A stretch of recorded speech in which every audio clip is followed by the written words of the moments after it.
ኤን ወይ ልሳፎ ከስር ኤንፒፒ ማለት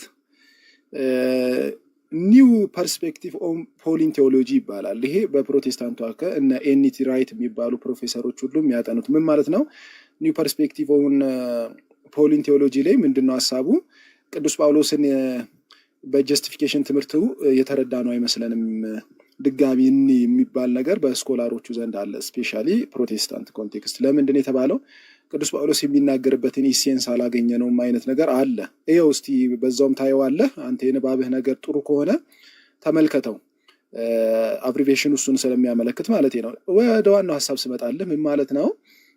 ድህነት ይጀመራል፣ ያድጋል፣ ፍጻሜ የሚያገኝበት ፕሮሰስ አለው።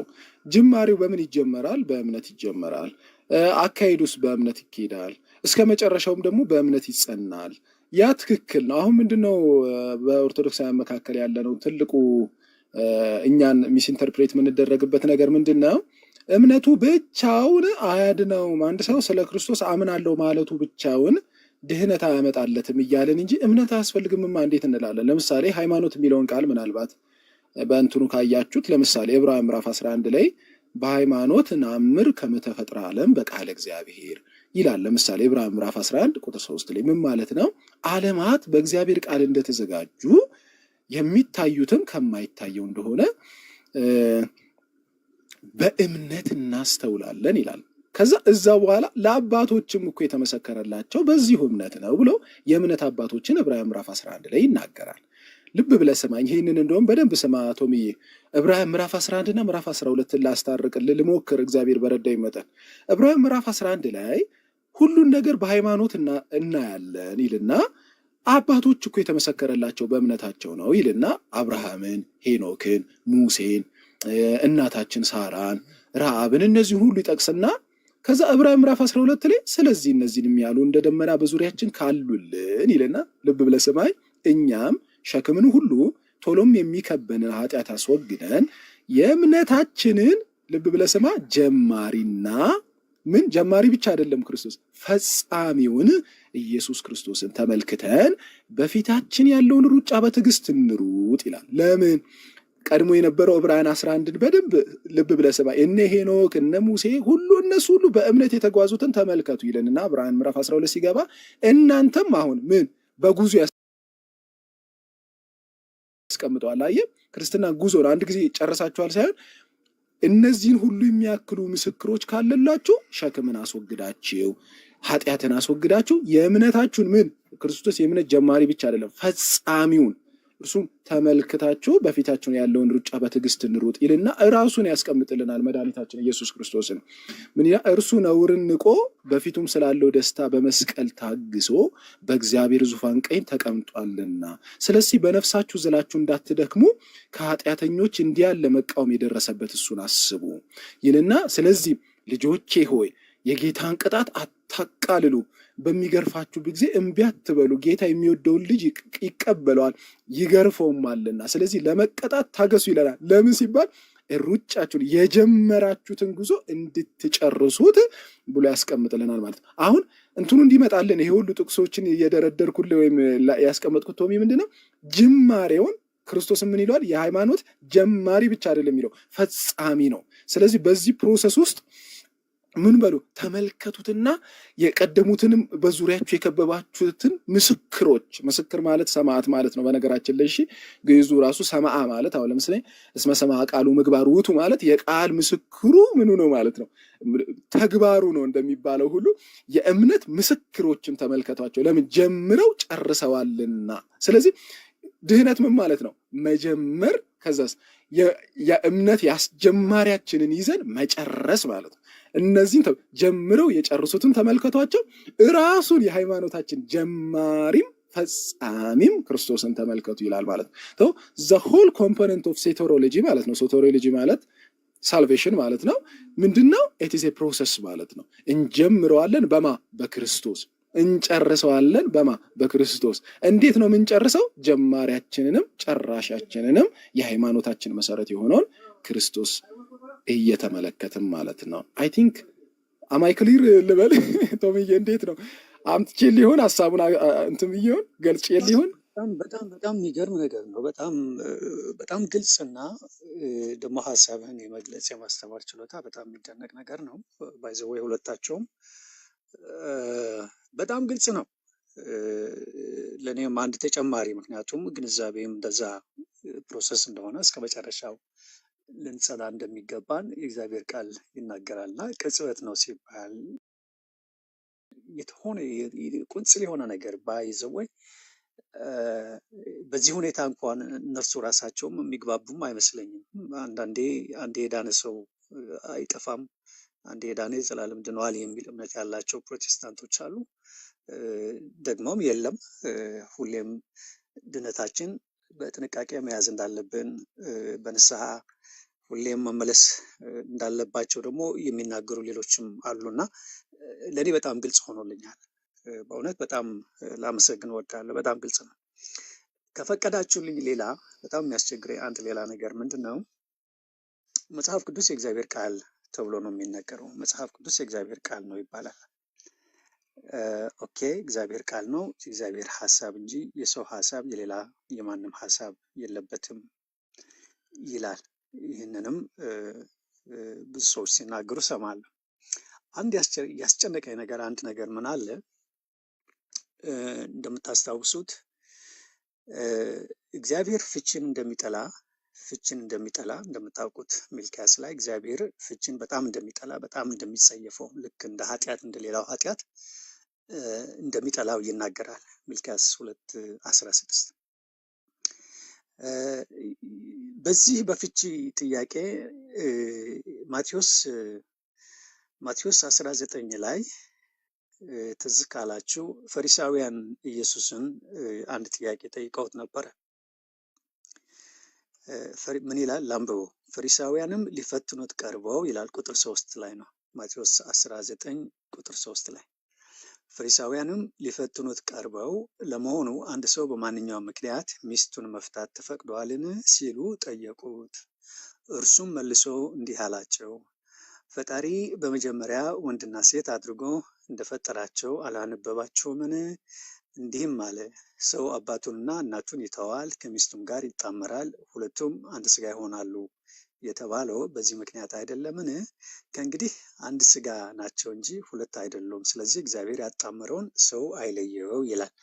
ቀጥሎ እነርሱም ታዲያ ሙሴ አንድ ወንድ የፍቺውን የምስክር ወረቀት ሰጥቶ ሚስቱን እንዲያሰናብት ለምን አዘዘ ይላል። ዋናው ነጥቤ እዚህ ላይ ነው። ኢየሱስም ምን አለ? እንዲህ አላቸው፣ ሙሴ የልባችሁን ጥንካሬ አይቶ ሚስቶቻችሁን እንድትፈቱ ፈቀደላችሁ እንጂ ከመጀመሪያው እንዲህ አልነበረም። እላችኋለሁ በትዳሯ ላይ ዝሙት ፈጽማ እስካልተገኘች ድረስ ሚስቱን ፈቶ ሌላ ሴት የሚያገባ ሁሉ አመንዝራ ይሆናል፣ እርሷንም አመንዝራ ያደርጋታል፣ የተፈታችውንም ሴት የሚያገባ ያመነዝራል እያለ ይቀጥላል። አሁን ነጥቤ እዚህ ላይ ነው። ይሄ ሙሴ ነው የፈቀደላችሁ። የእናንተ የልብ ድንዳኔ ወይም ደግሞ የልባችሁን ጥንካሬ አይቶ እሱ ነው ሚስቶቻችሁን እንድትፈቱ የፈቀደላችሁ እንጂ ከመጀመሪያው እንዲህ አልነበረም ማለት አባቴ ያልፈቀደላቸውም እግዚአብሔር የፈቀደው ነገር የለም በፍቺ እያለ ነው የኔ መረዳት። ኦኬ፣ ታዲያ ሙሴ ያደረገው ነገር ምንድን ነው? አንደኛ ልባቸው ስለደነደነ እነዚህ ሰዎች ኃጢአት ለመፈጸም ሙሴ ምን ስልጣን ነበረው? ጣዖትም እኮ ለማምለክ እነዛ ሰዎች ልባቸው ይደነድን ነበረ። ስለዚህ ጣዖትም ልባቸው ከደነደነ ጣዖትም እንዲያመልኩ ሊፈቅድላቸው ይችል ነበር ማለት ነው። እግዚአብሔር በጣም የሚጠላውን የፍቺን ነገር እንዴት ነው ትሁት ሰው የሚባለው ሙሴ በጣም ትሁት እግዚአብሔር ራሱ የመሰከረለት ሰው እግዚአብሔር የሚጠላው ነገር እንዴት ሊፈቅድላቸው ቻለ? መፍቀድም ብቻ እኮ አይደለም፣ ሕግ ሆኖ ነው። ዘዳግም 24:1 ላይ ሕግ ሆኖ ነው እየገባው። አሁን ይሄ ሐሳብ የሙሴ ከነበረ ሙሴ ከሆነ የፈቀደው እግዚአብሔር ሐሳብ ካልነበረ 613 ሕጎች ከሚባሉ ውስጥ አንዱ ሕጉ ስለ ፍቺ ነው። ይሄ ደግሞ እነዚህ 613 ሕጎች የእግዚአብሔር ሕግ እንጂ የማንም የሌላ ሰው ሕግ ተብሎ አይደለም የሚታወቁት። እዚህ ላይ ስንመጣ ግን ከ613ቱ አንዱ ስለ ፍቺ የተደነገገው የሙሴ ሊሆን ነው ማለት ነው። አሁን የእግዚአብሔር ቃል ነው መጽሐፍ ቅዱስ የምንለው ነገር ጥያቄ ላይ ሊወድቅብን ነው ማለት ነው። ምክንያቱም የሙሴ ሀሳብ ነው። ዘዳግም 24:1 ምን ይላል? አንድ ሰው አንዲት ሴት ካገባ በኋላ አሳፋሪ ነገር አግኝቶባት ባይደሰትባት የፍቺ ወረቀት ጽፎ በመስጠት ከቤቱ አስወጥቶ ይስደዳት የሚል ህግ አለ። ይሄ ደግሞ ኢየሱስ እንደነገረን ይሄ እግዚአብሔር አይደለም የሙሴ ነው አለ። ስለዚህ የሙሴ ሀሳብ ደግሞ ህግ ሆኖ ገብቶ እናየዋለን። ይሄ ነገር ምናልባት ልብ ብላችሁ አላያችሁትም ይሆናል ከዚህ በፊት። ጥያቄ ግልጽ ከሆነ ይሄ ነገር በጣም የሚረብሸኝ ነገር ነው። ጨርሻለሁ። እሺ ቶሚዬ፣ ምናልባት ከኔ በተሻለ ሌሎቻችሁ ይሄንን ታብራሩታላችሁ ብዬ አስባለሁ። መምህር ዛማኑኤልም አሉ፣ ክርስቶፎሮስም አሉ። ዝም ብሎ አንድ ሃይላይት ሰጥ በደንብ ያጎሉታል ብዬ አስባለሁ። ክፍሉ አይተው እንደሆነ ማቴዎስ 19 ላይ ሰው በሆነው ምክንያት ማለት ነው የፈለገውን ሪዝን ያገኘውን ሪዝን ተጠቅሞ ሚስቱን መፍታት ይችላል ወይ ነው ትምህርቱ። ምንድነው ጥያቄው? ባገኘው ሪዝን ማለት ነው፣ በኤኒ ሚንስ ማለት ነው። ከፈለገችም ተኮሳተረችብኝ ብሎ ከፈለገ ሙያዋም ጥሩ አይደለም ብሎ ባገኘው ምክንያት ሚስቱን መፍታት ይችላል ወይ ነው ኢሴንሱ፣ እሱ ነው። እንደዛ ብለው የሚያስተምሩም ስለነበሩ ማለት ነው። አሁን ለምንድነው እሱን ማመጣል? ምክንያቱን ልነግር ፈልጌ ነው። ሰው በሆነው ምክንያት ሁሉ ነው አይተው እንደሆነ ክፍሉ ቅድም ባሻው ምክንያት ማለት ነው። ከፈለገ እንትን የላትም ብሎ ሙያ የላትም ብሎ ከፈለገ ፊቷ ጠቆረብኝ ብሎ ባሻው ምክንያት መፍታት ይችላል ወይ ሲባል ምን መጣ መሰለ? ሂስቶሪካል ባክግራውንድ ልስጥ። ምናልባት ደግሞ ሞር ተርሚኖሎጂን እየጨመሩ ይሄዱበታል ወንድሞቼና ግን በሆነው ምክንያት ሲባል ምን ማለት መሰለ? ህዝቡ አንገተ ደንዳና ስለነበሩ ምን ያደርጋሉ? ባገኙት መንገድ ሚስቶቻቸውን ማለት ተናዶባትም ይፈታታል ማለት ነው። ተናዶባት የተፈታችው ሴት ፈት ስለምትባል ህጉ ምን ያዛል ማለት ነው? የፈታ ደግሞ ምን ይሆናል? ይወገራል ማለት ነው። ቀጥታ ፈትናት እንዳመንዝራ ትቆጠራለች። ስለዚህ ባገኘው ምክንያት ነው የምልህ፣ ይለቃታል። ከዛ አየር ላይ ትቀራለች ማለት ነው። ስለዚህ እቺ ሴት ማህበረሰቡ እንትን ብሎባት ማለት ነው ተረባርቦ ያጠቃታል ማለት ነው። ስለዚህ ስለ ልባችሁ ድንዳኔ ሲባል አንድ ህግ ገባ። እሺ ቢያንስ ደንዳና ስለሆናችሁ ባገኛችሁት ምክንያት ሚስቶቻችሁን ስለምትፈቱ ምን ይደረግ? ቢያንስ የፍቺ ወረቀት ቢያንስ ፈት መሆኗ ይሰጣት። ወረቀት ካላት ምን አትሆንም ማለት ነው። ቢያንስ አትጎዳም፣ አትሰበርም ማለት ነው። በማህበረሰቡ መካከል ተፈትቼ ነው ባገኘው ምክንያት ፈቶኝ ነው ፈትቻታለሁ ብሎ ወረቀት ስለሰጣት ምን ትሆናለች ማለት ነው። በማህበረሰቡ መካከል እንዳትጠቃ ሰኪዩሪቲ ይውላለች። አይታዋል ህጉ ምን ያህል ጥንቃቄ እንዳለው ራሱ። ምክንያቱም ባገኘው ምክንያት ነው የፈታት። ስታመነዝር አላገኛትም ወይም ቺት አላረገ፣ በአሁኑ ቋንቋ ላርገው እንግዲህ ይቅርታ በሉኝ፣ ቺት አላረገችበትም፣ ታምናለታለች። ግን አናደደችው፣ ጠላው፣ ልቡ ደንዳና ስለሆነ ተናደደባት፣ ለቀቃት፣ ተዋት። ስለዚህ ሲተዋት አየር ላይ ከቀረች ልትጠቃ ነው። ስለዚህ ቢያንስ ማንም ሰው እንኳን ባገኘ ምክንያት እንኳን ይሄ ደንዳና የሆነ ህዝብ ቢፈታት ፍቺ ወረቀት ይስጣት፣ ተፈትቻለሁ ብላ ብትታይ ምን ትሆናለች አለ? ሰኪዩር ትሆናለች። ኢትዝ የማተር ኦፍ ሴኪዩሪቲ ማለት ነው። ገብተዋል? አትጠቃም በቀላሉ። እና ያ ታላቅ የእግዚአብሔር ሰው ምን ያህል በጥንቃቄ ይህንን ህግ እንዳስገባ ኢሴንሱን እንዳለ። ከዛ ግን አንድ ደግሞ በጣም ክሊራንስ ያስፈልጋል። ሰው ባገኘው ምክንያት በሆነው ምክንያት ሁሉ መፋታትን ጠላ እንጂ መጽሐፍ ቅዱስ አለመታመን ቢኖር ግን መለያየት እንደሚገባ ራሱ፣ አለበለዛ የባለፈው ሰውዬ የጊኒው አይነት ትዳር ሊሆን ነው ማለት ነው። ይሄ ማን ነበር ስሙ? የእሱ ይሆናል። ባገኘው ምክንያት መብት የለውም። ነገር ግን አለመታመን ቢኖር ለምሳሌ እዛው ጋር ክርስቶስ አስቀመጠው ማቴዎስ 19 ላይ ለምሳሌ ቃሉ ራሱ የግሪኩ ምንድን ነው የሚለው? ፖርኒያ ነው የሚለው። ፖርኒያ ማለት ተደጋግሞ የሚደረግ ሴክሹዋል ኢሞራሊቲ ቢገኝበት ወይም ቢገኝባት ግን ይሄ ምን ማለት ነው? ሲሪየስ ነው ማለት ነው። እንዲህ አይነት አለመታመኖች ግን ደጋግሞ አንድ ሰው ቢታይበት ግን ይሄኛውን ግን መለያየት እንደሚገባ ቅዱሳት መጽሐፍት ይናገራል። እና እግዚአብሔር ምንድን ነው እጠላለሁ ያለው? ፍቺን ሰው ባገኘው ምክንያት የፈለገ ሰበብ እየፈለገ ሁሉ ሚስቱን የመተው ምንም አይነት ግራውንድ አልሰጠም። ይሄ እንደውም ደንዳና ስለሆናችሁ ነው ራሱ ይሄ ማቅለያ ኢቭን ለሴቶች ሴኪዩሪቲ እንኳን ሲባል ነው ይሄ ህግ የገባው ነው። አንድ እሱን ያዝልኝ።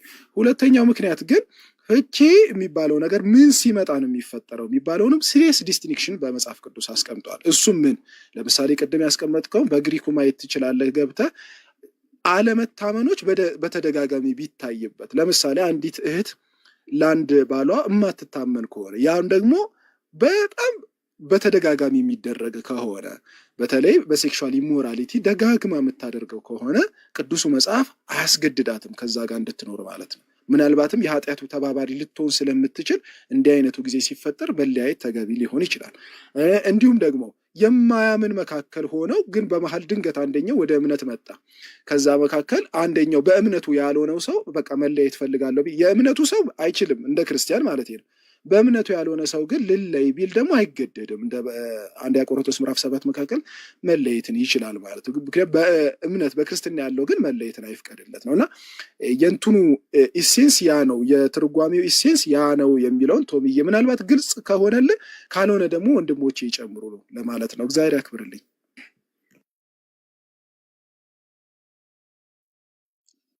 አሜን አሜን። አፖስትል በተወሰነ ደረጃ ገብቶኛል። ዘዳግም 21:10 ላይ አሁን ለምሳሌ እነሱ ልቅ ስለነበሩ በቃ በሆነ ምክንያት ሚስቶቻቸውን ይፈቱ ስለነበረ እነሱ ደግሞ አደጋ ላይ ህይወታቸው አደጋ ላይ ይወድቅ ነበረ የተፈቱበት። ምናልባት የሆነ ትልቅ ኃጢአት ሰርተው ሊሆንም ይችላል በማለት እንዲሁ በጥርጣሬም ተወግረው ሊገደሉ ይችሉ ነበረ እና ያንን ለማስቀረት ነው የሚለው ነገር ነው። እኔ እግዚአብሔር የሚጠላው ፍቺ ለምሳሌ እኮ ልክ ኃጢአትን ኮምፕሮማይዝ እንደማድረግ እኮ ነው። እግዚአብሔር ኃጢአትን ይጠላል አይደለም። እግዚአብሔር ኃጢአትን ጠልቶ ግን አንድ ሰው በኃጢአት መመላለስ ልክ እንደ ሩቲን አድርጎ ቢወስደው በቃ ምን ይደረግ ብሎ እግዚአብሔር ችላ የሚለው ነገር አይመስለኝም። ሌላው ከዚህ ጋር ተያይዞ በነሱ ልብ ጥንካሬ ብቻም ሳይሆን ቀደም ሲል ለምሳሌ ሙሴ ዘዳግም 21:10 ላይ ይሄ በምርኮ ከተያዙት ሴቶች እናንተ የምትፈልጓቸውን መርጣችሁ ማግባት ትችላላችሁ የሚል ትእዛዝ የሰጠበት ነገር ላንብብ። ምን ይላል? ዘዳግም 21:10 ላይ ነው። ከጠላቶች ጋር ጦርነት ልትገጥም ወጥተህ አምላክህ እግዚአብሔር እነርሱን በእጅህ አሳልፎ ሰጥተው በማረክ ጊዜ ከምርኮኞቹ መካከል መልከ መልካም ሴት አይተህ ብትማርክ ሚስትህ ልታደርጋት ትችላለህ። ወደ ቤትህ ውሰዳት፣ ጠጉሯን ትላጭ፣ ጥፍሯንም ትቆረጥ። ስትማረክ የለበሰችውንም ልብስ ታውልቅ። ቤትህ ተቀምጣ ለአባትና ለእናቷ ወር ሙሉ ካለቀሰች ተቀምጣ ለአባትና ለእናቷ ወር ሙሉ ካለቀሰች ታውልቅ። ተቀምጣ ለአባትና ለእናቷ ወር ሙሉ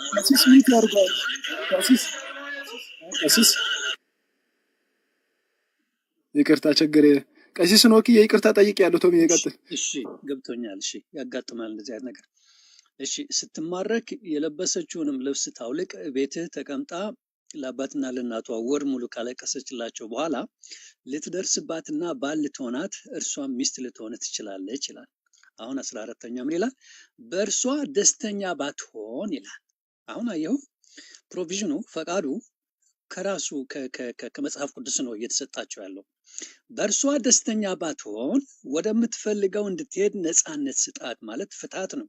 ሌላ ትርጉም የለውም።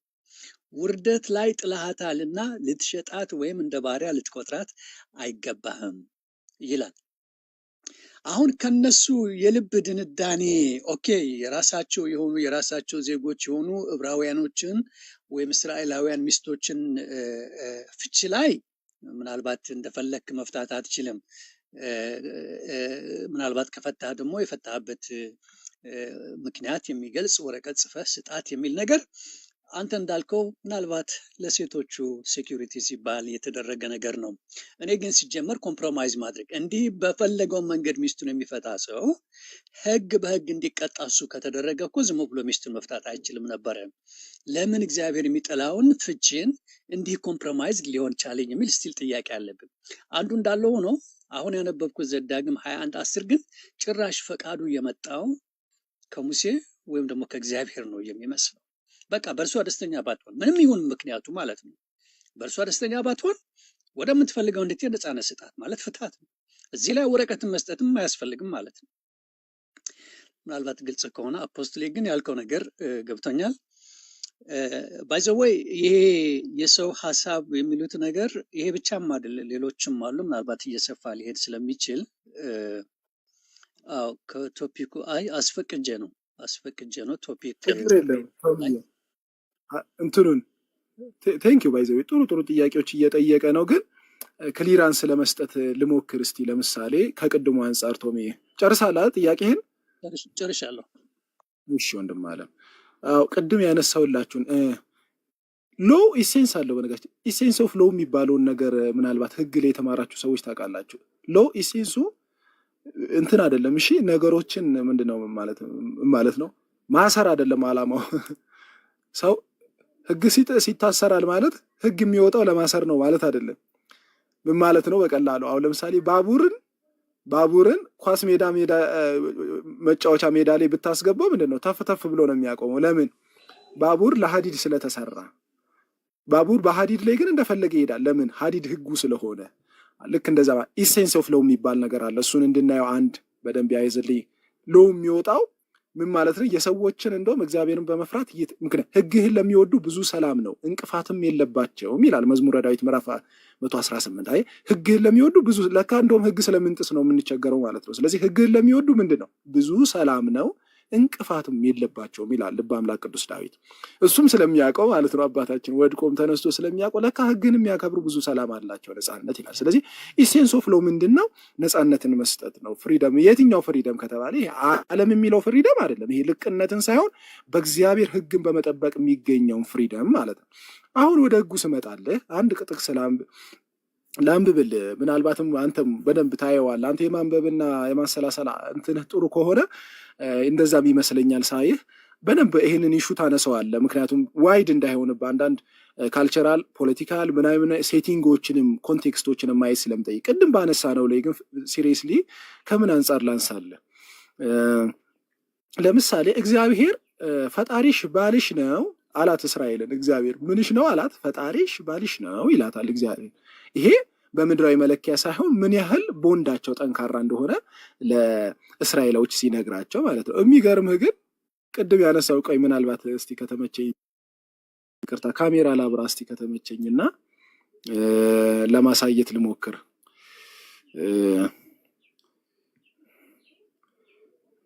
አለሁኝ አይደል? ድምጼ ይሰማል? ይሰማል። እሺ እዚህ ጋር ምን ይላል መሰለ? እግዚአብሔር ነው በነቢዩ ኤርምያስ ትንቢተ ኤርምያስ ምዕራፍ 3 ቁጥር 8 ላይ እንዲህ ይላታል እስራኤልን። ከዳተኛይቱ እስራኤል ይላታል ስላመነዘረች። ይሄ የሚለው ቃል ሊትራል ምንዝርናን አትመልከተው፣ ስለ ጣዖት አምልኮ ነው የሚናገረው። ከዳተኛይቱ እስራኤል ስላመነዘረች ስለዚህ ፈትቻታለሁ። ማን ነው የሚለው? ይሄንን እግዚአብሔር ነው የሚለው። ባይዘው የፍቿን ወረቀት ሰጥቻታለሁ። አታላይ እህቷ ይሁዳ ግን እንዳልፈራች እርሷም ደግሞ ሄዳ እንደገለሞተች አየሁ ይላል። አሁን ይሄ ሊትራል ሴክሹዋል ኢሞራሊቲን ሳይሆን እስራኤል የመረጥኳቸው እስራኤል አልታመኑልኝም፣ ፈጣሪሽ ባልሽ ነው እስከምል ድረስ የታመንኩላት እስራኤል አልታመነችልኝም፣ ሄዳ ለሌሎች ጣዖታት ተገኘች፣ ስለዚህ ፈታኋት ይላል። ማን ነው የሚለው? ይሄንን እግዚአብሔር። አልታመነችልኝም እና ይላል። ኮንሰፕቱን ላሳየ ብዬ ነው። እሺ ቅድም ያነሳቸውን ነገሮች እና ማን ነው ባዩ ፍቺን እጠላለሁ ያለው እግዚአብሔር እስራኤል አልታመነችልኝምና ፈታዋት ይላል። ቴዎሎጂውን በደንብ ባገኘው ዲፕ ነው እንግዲህ ማስተዋል። ጌታ እግዚአብሔር ማስተዋልን ይስጠን። ሰው ባገኘው ምክንያት ማንንም መተው ይችላል? አይችልም። ህጉ ይፈቅድለታል? አይፈቅድለትም። አመፀኛ ቢሆንስ፣ ግትር ቢሆንስ፣ እልህኛ ቢሆንስ፣ እግዚአብሔርን የማይፈራ ቢሆንስ ሲባል ህግ ዓላማው ቅፍድድ ማድረግ አይደለምና እንዳይጎዱ ታዲያ ስለዚህ ምን እናድርግ ከተባለ ዝም ብሎ ባገኘው ምክንያት ሁሉ ፓወር አለኝ እያለ የሚፈታትን ሁሉ፣ ምክንያቱም ቅድም እንዳልኩ ሂስቶሪካል ኮንቴክስት የሚያስፈልጋል። ካልቸራል ኮንቴክስት ማለት ዶሚናንሱ ከፍተኛ ስለነበር በወንዶች በኩል ለማለት ፈልጌ ነው። ስለዚህ እንዳይጠቁ ምን እናድርግ? ቢያንስ የተፈታችሁ ምን ተያዝ? የፍቺ ወረቀት ተያዝ። አትጎዳ፣ አትሰበር ማለት ነው። ቢያንስ ፈትሁናም እኮ ትኑሩ። ቢያንስ የመኖር የኤግዚስተንሷ ነገር ግን ይጠበቅላት። አትወገር፣ አትጎዳ የሚለውን ነገር ያንን እንያዝ። በሂስቶሪካል ኮንቴክስትና ሂስቶሪካል ሴቲንግ ግን እንደዚህ አይነት ዶሚናንሶች ነበሩ ወይ? ልክ እንደ እምነቱ ሳይሆን አዜ ካልቸር ግን ዶሚናንሶች ነበሩ። በጉልበት ቫይኪንግ የሚባለውን ፊልም አይታችሁ ባርባሪያንስ የሚባሉ አመፀኞች ነበሩ ወይ? አዎ ነበሩ። በዛ ጊዜ ሴቶች ተጎድተዋል ወይ? አዎ ነበሩ። እንደ እምነት አይደለም እናነሳ፣ በባርባሪያንስ ይጎዱ ነበር። ስለዚህ ምን ያህል የእግዚአብሔር ሕግ ድንቅ መሆኑን የምታየው ምንድን ነው? ሰኪውር ያደርጋታል። ቢያንስ ይሄ አይምሮ ብዙዎች ላይ እንደነበር የምታየው በምን መሰለተው ብዬ ዮሐንስ ወንጌል ላይ በምንዝርና የተያዘች ሴት መጡ የሚል ቃል ታስታውሳለህ? እንግዲህ መቼስ አንዲት ሴት ብቻዋን አታመነዝርም። በምንዝርና ተያዘች ይልና ግን ሴትዮዋ ብቻ መጣች ይላል። እንዴ ወንዱስ ብቻዋን አታመነዝር መቼስ። ይሄኔ እኮ ድንጋይ ይዞ ቆሞ ይሆናል እሱ። ገብቷል? በጣም ዘመኑ እንትኑ የነበረበት ሴቲንግ በጣም ባርባሪየስ የሆኑ ሰዎች የሚበዙበት ዘመን ስለነበር ምን ያህል እግዚአብሔር እንደውም ሰኪዩር ለማድረግ የተጠነቀ ኢሴንስ ኦፍ ሎው የሚያስፈልገው ከዛ አንጻር ነው። በአዲስ ኪዳን ምንጽር ደግሞ መተን ስናየው አንዳንድ ካልቸራል ከሀገር ከምን አንጻር የነበሩ ህጎች እየተቀረፉ እየተተው ይሄዳሉ ስንል አዎ ሊተው ይችላሉ። ለምሳሌ በብሉይ ኪዳን የነበሩ ወንድ ልጅ ቀሚስ አድርጎ ወደ መቅደስ የሚሄድበት ከዛ ከስሩ ሱሪ ያድርግ የሚለውን ነገር ቀጥታ ማምጥተህ ላትፈታው ትችላለህ። ይሄ ምናዊ ነው? ሲቲዝንሽፕን ማዕከል ያደረገ ካልቸርን ማዕከል ያደረገ ህግ ስለሆነ ህጉ በአይት ሰልፍ ግን ጥሩ ነበር ወይ? እንትን ምንድነው ሰኪዩር አድርጓል ወይ? ኢሴንሱ ግን በጣም ሰኪዩሪቲን አምጥቷል ካልከኝ ወንደርፉሊ አምጥቷል። ለምን ባርባሪያን በነበሩበት ዘመን፣ በነገራችን ላይ እንዳሁኑ ዘመን ፌዴራል ፖሊስ ባልነበረበት ዘመን ዝም ብሎ ሰው ከጫካ እየመጣም ራሱ የፈለገውን የሚያደርግበት ዘመን ላይ እንዲህ አይነት ሰኪዩር የሆነ ህግን መሰጠቱ እንደውም ወንደርፉል የሚያሰኝ ነው። ከዛ አንጻር ነው የምናየው ለማለት ስለተፈለገ ነው። እና በምን ምንድን ነው እግዚአብሔር ሲሪየስሊ ያስቀመጠው? በምንድን ነው እግዚአብሔር አንድን የተጣመረ ጥምረትን በምን ሊለየው ይችላል? አለመታመን ሊለየው ይችላል። ምንዝርና ሊለየው ይችላል። እነዚህ ሲሪየስ ዲስቲንክሽኖች ናቸው። በሌላው ምክንያት አይቻልም። አመፀኛ ቢሆኑስ? እግዚአብሔር ደግሞ ያቅበት የለ ጥበበኛ አይደል? እጹብ ድንቅ አይደለ? እግዚአብሔር በስራው ግሩም አይደል? መንክር ምንድነው የሚባለው? እግዚአብሔር በስራው ግሩም ነው ድንቅ ነው የምንለው አንዱ ምክንያት ያንን ሁሉ የሚያልፉበትን ሰኪዩር የሚሆኑበትን ህግ አዘጋጀ ከማለት ነው። ግን 600 ምናምን ህጎቹ እንዴት ነበረ ቶለሬት የሚደረጉት የሚታዩት የሚባለውን ደግሞ ምንድነው ኦልድ ቴስታመንት ሰርቬን በደንብ ዲፕ መግባት ይጠይቃል ከማለት ነው። ሃይላይቱን ልስጥ ብዬ ነው። ቶምዬ እግዚአብሔር ያክብረ። ምናልባት ያጎደልኩት ካለ ደግሞ መምህራን አቃኑት ለማለት ነው። እግዚአብሔር ያክብራችሁ። አሜን አሜን። እግዚአብሔር ያክብረ ወንድሜ። በጣም የሚገርም ነገር ነው። አሁን ኤርሚያስ ላይ የጠቀስከው ነገር በፊት ማስታውሰው ነበርና እዛ ላይ ተያይዞ እንደምታውቀው እነዛ ፈሪሳውያን ማቴዎስ 19 ላይ ጌታ ኢየሱስን ሲጠይቁት ስለ ወረቀት መስጠት አልነበረም፣ ስለ ፍች መፍቀድ ነው። በምንም ምክንያት ሰው ሚስቱን እንዲፈታ ተፈቅደዋልን ነው። አሁን ወረቀት መስጠትን ሳይሆን ሙሴ ፈቀደላችሁ ያለው ጌታ ኢየሱስ ከልባችሁ ጥንካሬ የተነሳ ነበር እንድትፈቱ የፈቀደላችሁ ነው። ወረቀት እንድትጽፉ ሳይሆን እንዲፈቱ። አሁን ጥያቄው እዚህ ጋር ነው። ያም ሆኖ ለምሳሌ ዘዳግም 24 ላይ አንዴ ከፈታ በኋላ ይላል፣ አንዴ ከፈታ በኋላ የረከሰች በመሆኗ ካንተ ጋር በመኖሯ የረከሰች በመሆኗ እንደገና መልሶ ሊያገባት አይችልም የሚል ህግ አለ። አንዴ ከፈታ በኋላ ወረቀቷን ከሰጠ በኋላ ተመልሶ ሊያገባት አይችልም፣ ይሄ ነገር ጸያፍ ነው ይላል። አሁን ኤርሚያስ ላይ አሁን ባነበብከው ግን በጣም ከሚገርመኝ ነገር እግዚአብሔር እንግዲህ ይሄ አናሎጂ ነው እንዳልከው ይሁዳና እስራኤል አመንዝረው ነበር ማለት ይሄ ግብረ ስጋ ፈጽመው ነበር ማለት ሳይሆን እንዳልከው ጣዖት አምልኮ ውስጥ ገብቶ ስለነበረ ነው። ይሄ በእግዚአብሔር ፊት ምንዝርና ነበረ። ግን ሰርቴን አናሎጂካል የሆነ ሪሌሽንሽፕ ያለው እንደሆነ ግን ማየት ይችላል። የሚገርመው ምንድነው አንዴ ወረቀት ሰጠኋት ካለ በኋላ ለእስራኤል ተመልሶ ከስር እንደገና ወደ እኔ ነይ ሲላት፣ ምክንያቱም ከፈታህ በኋላ ተመልሰህ ሚስት ማግባት አትችልም፣ ይሄ ነገር ጽያፍ ነው የሚለው የእግዚአብሔር ቃል እንዳለ ሆኖ እግዚአብሔር ግን ከፈታት በኋላ ወረቀቷን ሰጠኋት ካላት በኋላ ቁጥር 8 ላይ ታች ወደ 11 ምን ይላል? እግዚአብሔር እንዲህ ያለኝ ከከሃዲዋ ይሁዳ ይልቅ ከዳተኛይቱ እስራኤል ጻድቅ ሆና ተገኘች። ሄድና ይህን መልእክት ወደ ሰሜን እንዲህ ብለህ ተናገር፣ ከዳተኛይቱ እስራኤል ሆይ ተመለሺ ይላል እግዚአብሔር። እኔ መሐሪ ስለሆንኩ ከእንግዲህ በቁጣ ዓይን አላይሽም ይላል እግዚአብሔር፣ ለዘላለም አልቆጣም። እንግዲህ የተፈታችውን ነው እንደገና ተመልሶ ወደ ራሱ እየጠራት ያለው ማለት ነው። እና ዞሮ ዞሮ ከፍቺ እንግዲህ አንደኛ ይሄ ፍቺ ሰጥቶ መልቀቅ የሚባለው ከእግዚአብሔር ካልነበረ ሙሴ የፈቀደውን ነገር ነው እግዚአብሔር እየተከተለው ያለው የሚመስለው። እንዳልከው ይሄ አናሎጂካል ነው እንጂ ቃል በቃል ሊትራልም ባይሆን ወረቀት ሰጥቶ መፍታት የሚለው ነገር ሙሴ እየፈቀደው እግዚአብሔርም ተጠቀመበት፣ አፕላይ ያደረገው ማለት ነው። ኦኬ ጥሩ። ያም ሆኖ ደግሞ ሙሴ የከለከለው ነገር አንዴ ከፈታ በኋላ ተመልሰ ማግባት አትችልም ያለው ነገር ግን እግዚአብሔር እሱን ነገር ግን ሲያከብረው አታይም። ምክንያቱም ተመልሶ እስራኤልን ከፈታት በኋላ ወረቀቷን ከሰጣት በኋላ ወደ እኔ ነይ፣ ከስር በተለይ ምን ይላል? በአምላክሽ በእግዚአብሔር ላይ በማመፅሽ ክብርሽንም ለእንግዶች አማልክት በየለምለሙ ዛፍ ስር አሳልፈሽ በመስጠት ለእኔ ባለመታዘዝሽ በደለኛ መሆንሽን ይህን አንድ ነገር ብቻ እመኚ እንጂ ወደ እኔ ነይ የሚል ነገር አለ። እኔ ግን ጥሩ ትምህርት ነው የተማርኩት። በእውነት እግዚአብሔር ያክብርልን።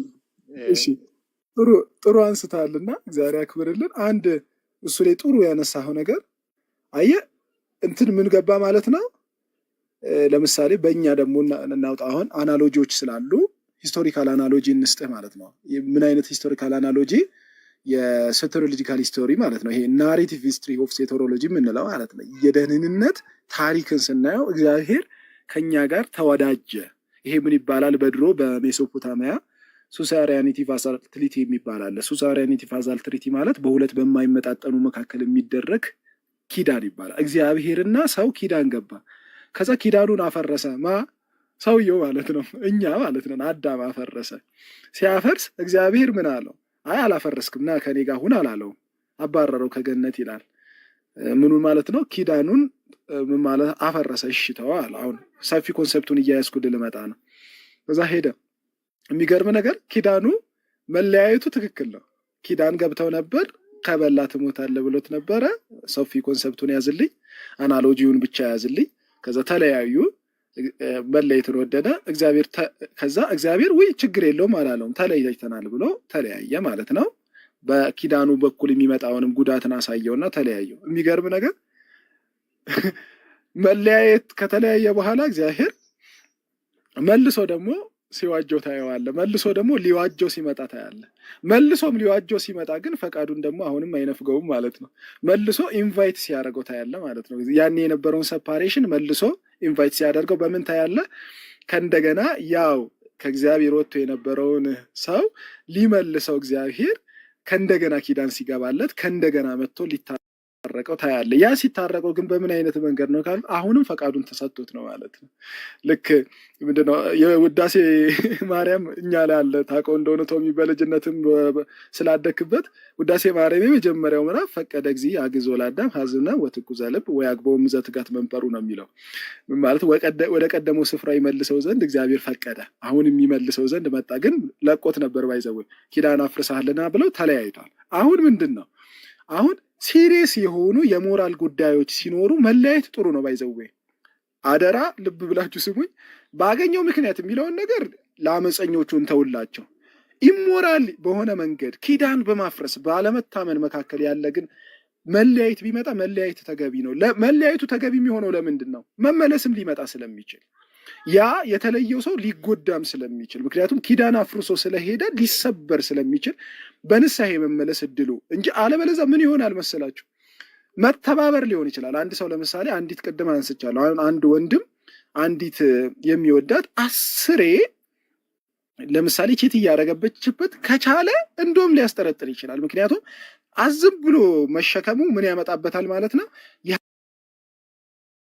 ኃጢአት ተባባሪ ሊያደርገው ይችላል። አይ ሰፓሬት አድርጉ ቢባል የተሰበረው ሊመለስ ይችላል። ባይዚ የተጎዳው ሊመለስ ይችላል። ኢሴንስ ኦፍ ሎ ያልኩት ለዛ ነው ቶሚ፣ ሊመለስ ይችላል። አለበለዛስ ግን ያም ሰውም ደግሞ የተላቀቀውም ሰው ነፃ ነው ማለት ነው። ነፃ ነው፣ ፍሪ ነው። ምክንያቱም ከምኑ አንጻር ነፃ ይሆናል? ታምኗልና። ያልታመነው ይጎዳል። ያልታመነው ግን በቃል ኪዳኑ መለያየት በፍቺው ምክንያት ሊሰበር ይችላል። አዎ ሊሰበር ይችላል።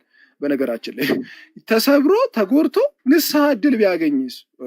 ቅድም ያልነው ቃል ይሄ ይመጣላል። ልባችንን ባናደነድን እውነት የእርቅ ልብ ቢኖረንማ ትናንት የበደሉንም እኮ መልሰን መያዝ እንችላለን። አለበለዛ ግን እየበደሉ ምንሸከም ከሆነ ምን ይሆናል? የበደል ተባባሪነት ይሆናል። ነገር ግን ተጎርታ፣ ለምሳሌ ቅድም አንተ ጥሩ አምጥታል። እስራኤል እኮ በንስሐ ስትመለስ መልሶ ሲቀበላት ታያለ። አናሎጂውን ብቻ ያዙት ማለት ነው። እግዚአብሔር በድላችሁኛል በተንኳችሁ ይላቸዋል። ተበተኑ፣ ጣዖት ስላመለኩ ወደ ባቢሎን፣ ወደ ፋርስ፣ ወደ ሜዶን ይበተናሉ። አቤቱ ይቅር በለን እንደ በደላችን ሲሉ ኑ ብሎ ሲመለስ እናያለን። አየህ፣ አንዳንድ ቦታ መለያየት ጥቅሙ ምን ይሆናል? በዳይ እንዲወቀስ ያደርገዋል። ይሄ ሁሉ ውስጥ ግን የቅድሙን የያዝልኝ ልበ ደንዳና ከሆነ ሰው እየበደለም ገደል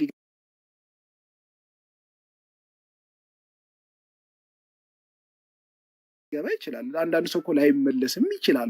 አንዳንድ ሰው እኮ ላይመለስም ሊጠፋ ይችላል። ግን በመሀል ተጎርቶስ ተሰብሮስ ብዙ ያለ ግን ሊመለስ ይችላል። ኦፍ ኮርስ። ስለዚህ ኢሴንስ ኦፍ ሎን ከዛ አንጻር እናየው። በጣም ቫስት ቶፒክ ስለሆነ ብዙ ሪሰርች ማየትም የሚጠይቅ ስለሆነ ነው። ቶሚዬ ዲያቆናት የሚቀጥሉ፣ እኔ በዚህ ጋር ልጨርስ ለማለት ነው። እግዚአብሔር ያክብር። ቶሚ ግን ጥሩ ጥሩ ጥያቄ አንስታል። ቫስት ነው ቶፒኩ፣ ይሄድበት ሪሰርች። በተለይ ከኦርቶዶክሳዊ ኮንቴክስት ከክርስቲያን ኮንቴክስት የተጻፉትን መጽሐፍ በደንብ ያቸው መጀመሪያ ለማለት ነው። እግዚአብሔር ያክብርልን። እግዚአብሔር ያክብር ወንድሜ። ታንኪዩ። በጣም ነው ደስ የሚለው። እንግዲህ ሌሎች የሚሉት ነገር ከሌለ አንድ ቅድም ወንድማችን ክርስቶፍር በአንደኛ ጴጥሮስ 3 ላይ ይሄ በወህኒ ታስረው ለነበሩት ወደ እነሱ በመንፈስ ሄዶ ጌታችን ኢየሱስ ክርስቶስ እንዴት ራሱ እንደገለጸላቸው የሚጠቅሰው ላይ ጴጥሮስ የተናገረው አንድ ነገር ምንድን ነው የሚለው? እነዚህ በወህኒ የነበሩት ነፍሳት ቀድሞ በኖህ ዘመን መርከብ ሲሰራ እግዚአብሔር በትዕግስት ይጠብቃቸው የነበሩ እምቢተኞች ናቸው። በውሃ የዳኑት ጥቂት፣ ይኸውም 8 ሰዎች ብቻ ነበሩ። ይህም ውሃ አሁን የጥምቀት ምሳሌ ሆኖ ያድናችኋል ያለው ይሄ ምናልባት አልነበርክም ይሆናል።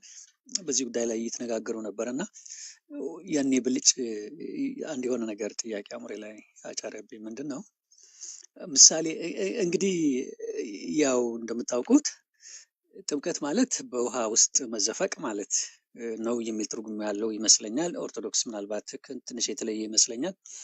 ግን ይሄ ጥምቀት እነዛ 8 ሰዎች አዳናቸው። ምንም ውሃ አልነካቸውም። እንደምታውቁት እነሱን ውሃ አልነካቸውም። መርከብ ውስጥ ስለነበሩ ምንም ውሃ የነካቸው ውሃ አልነበረም። በውሃ የተነኩት ሰዎች የዳኑት ሳይሆኑ የጠፉት ነበሩ። ገብቷል አባባሌ? በውሃ የተነከሩት ሰዎች ጠፉ እንጂ አልዳኑም። ውሃ የነካቸው ሰዎች በሙሉ ነበር የጠፉት። ግን ለእኛ ምሳሌ የሚሆነው እንዴት ሆኖ ነው? እኛ እኮ ስንጠመቅ ውሃ ይነካናል። እኛ ገብቷል። ውሃ የነካቸው ያኔ ጠፉ እንጂ አልዳኑም። ውሃ ያልነካቸው 8 ሰዎች ናቸው የዳኑት። ስለዚህ ይሄ ነገር ይሄ እንዴት ነው ማጣጣም የሚችለው የሚለው ነገር ትንሽ አእምሮዬ ላይ መጥቶ ስለነበረ ነው።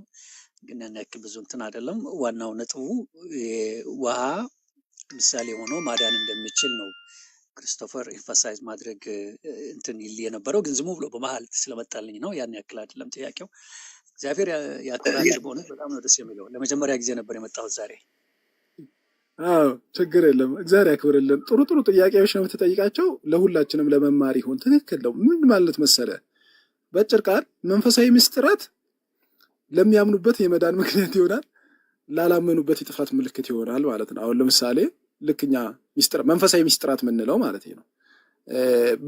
አናሎጂ ግን ምንድን ነው መሰለ ሀሳቡ። አናሎጂ ራሱ ባይት ሰልፍ ለስፒሪቹዋል ስንጠቀመው ምን መሰለ፣ እንደውም ቆይ ጥያቄና መልስ እንዲመስል ቶሚ፣ እግዚአብሔር ረቂቅ ነው አይደል? አይታይም አይደል? አዎ እውነት ነው። የማይታየው እግዚአብሔር በሚታይ ሁኔታ ካልተገለጠ ታውቀዋለህ? አታውቀውም። ቴንኪዩ። አይተህ አሁን ምን መሰለ፣ አሁን ዮሐንስ 1:18 ምን ይላል መሰለ፣ ለእግዚአብሔር ሳልቦ ዘርዩ ግሙር አላ ወልድ ዋህድ ዘሃለው ውስጥ ሕፃን አቦቱ ነገረን። እግዚአብሔርን ያየው የለም ይላል። ረቂቅ ነው፣ ርሁቅ ነው፣ በጣም ከኛ ዲስታንስም አለው፣ ሚስቲካል ነው። ከዛ ያየው የለም። እሺ፣ ስለዚህ እግዚአብሔርን ያየው ከሌለ ርቀት ካለው እንዴት ነው የምናውቀው ከተባለ በአንድ ልጁ ስጋ መልበስ ተገለጠ። ስለዚህ ረቂቅ ሚስጥር በሚታይ ሁኔታ ነው የምንቀበለው ማለት ነው። ምን ማለት ነው? የማይታየውን ሚስጥር በሚታይ መንገድ ካልሆነ ልትቀበለው አትችልም። አሁን ብዙ ጊዜ ጥምቀትን ብዙ ሰዎች የሚሳሳቱት ምን መሰለተው፣ የማይታየው ሚስጥር በሚታይ ሁኔታ መቀበል ማለት ነው። ጥምቀት ቃሉ የማይታየውን የመወለድ ሚስጥር በሚታየው ውሃ መቀበል ማለት ነው። የማይታየውን እግዚአብሔርን በሚታየው ስጋ ረቂቅ የሆነው እግዚአብሔር ግዘፍ ነስቶ አየ ነው። ቃል ስጋ ሆነ፣ ሆሎጎስ ሳርክስ ሄግኔቶ የሚለው ማለት ነው። ቃል ስጋ ሆነ፣ ሎጎስ ሳርክስ ሆነ ማለት እንደምንለው ረቂቁ ገዘፈ እንደምንለው ረቂቅ መንፈሳዊ ምስጢር በግዘፍ መንገድ ካልተቀበልነው በቀር ዊ ካን ኖት ኮምፐርሄንድ ማለት ነው። አይምሯችን ሊቀበለው አይችልም። ሚስጥሩ አናሎጂ ሁል ጊዜ ክርስትና ሲጠቀም ያ ነው እንጂ ሁሉ አናሎጂ ኤግዛክት ሪፕሬዘንቴሽን አድርገን አይደለም የምናየው። የማይታየው ሚስጥር በሚታይ ሁኔታ መቀበልን ከሚለው አንጻር በደንብ ይሄንን ኦርቶዶክሳዊ ኢንፋሲሱ ይሄ ነው። ስለዚህ የሚታየው ውሃ ላላመኑበት መጥፊያ ሆነበት፣ ላመኑበት መሻገሪያ ሆነላቸው። የሚታየው ባህር ላመኑበት ተከፍሎ የጥምቀት ምሳሌ ሆኖ ተሻገሩበት፣ ላላመኑበት ለፈርዖን ደግሞ ሰጠሙበት ማለት ነው። ስለዚህ አናሎጂውን ከዛ አንጻር እንጂ ምን ይባላል መሰለ በኦርቶዶክስ ምሳሌ ዘያሐስጽ ይባላል። ምሳሌ ማለት ኤግዛክት ሪፕሬዘንቴሽን ማለት አይደለም። ኤግዛክት ሪፕሬዘንቴሽን የተባለው በዕብራውያን ምዕራፍ 1 ቁጥር 3 መሰረት ማን ነው? እግዚአብሔር በተለያየ መንገድ በተለያየ ጎዳና ለአባቶቻችን ሲናገር ቆይቶ ሁሉን ወራሽ ባደረገው ዓለማትን በፈጠረበት በልጁ በዚህ ዘመን ተናገረ። እርሱም የባህሪው ትክክለኛ ምሳሌ በኤግዛክት ሪፕሬዘንቴሽን ኦፍ ጋድ የተባለው ማን ነው? ቃል በስጋ የተገለጠበት መንገድ የክርስቶስ ነው። እና የማይታየው ሚስጥር ኤግዛክት ነው ማለት አይደለም፣ ግን የማይታየው ሚስጥር በሚታይ መንገድ ብቻ ነው የምንቀበለው የሚለውን አንተ እሱን ኤንፋሲስ ያይዘውና ለአናሎጂዎች ምናምን ዲቴል አናሎጂ ላይ አይደለም ኮንሴፕት ዘን አናሎጂ ነው መግባት ያለብን የሚለውን ነገር እንድትይዝልኝ ነው። እኔ የምሳ ሰዓቴ ደርሶብኛል፣ ለውጣ ነው። ተውዬ እግዚአብሔር ያክብር። በርታ፣ በነገር ላይ በርታ አሉ ዲያቆን። በጣም ኤክስፕሎይት አደረኩ ዛሬ። እግዚአብሔር ባርክ ወንድሜ፣ በጣም ነው ደስ የሚለው። ሌሎቹ ምናልባት ሌላ ጥያቄ ከሌለ አንድ ጥያቄ ማንሳት ለመጨረሻ ጊዜ ምናልባት እንግዳ ሆኜ ያን ያክል እንዳልሰለቻቸው እንጂ ችግር የለም። ተውዬ ቆይ ግን አሉ ዲያቆን አሉ።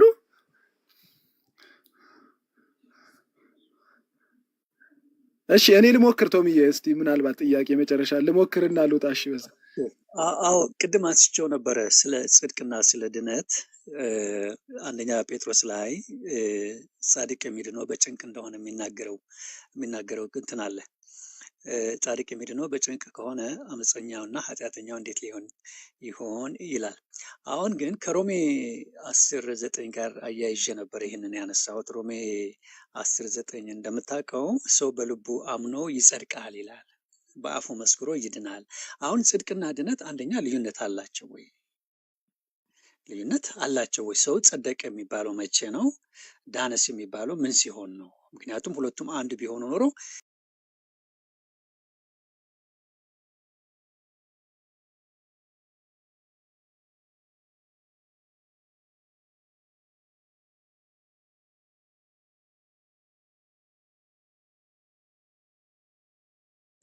ድነቱ ለምንድን ነው ጭንቅ የሚሆነው?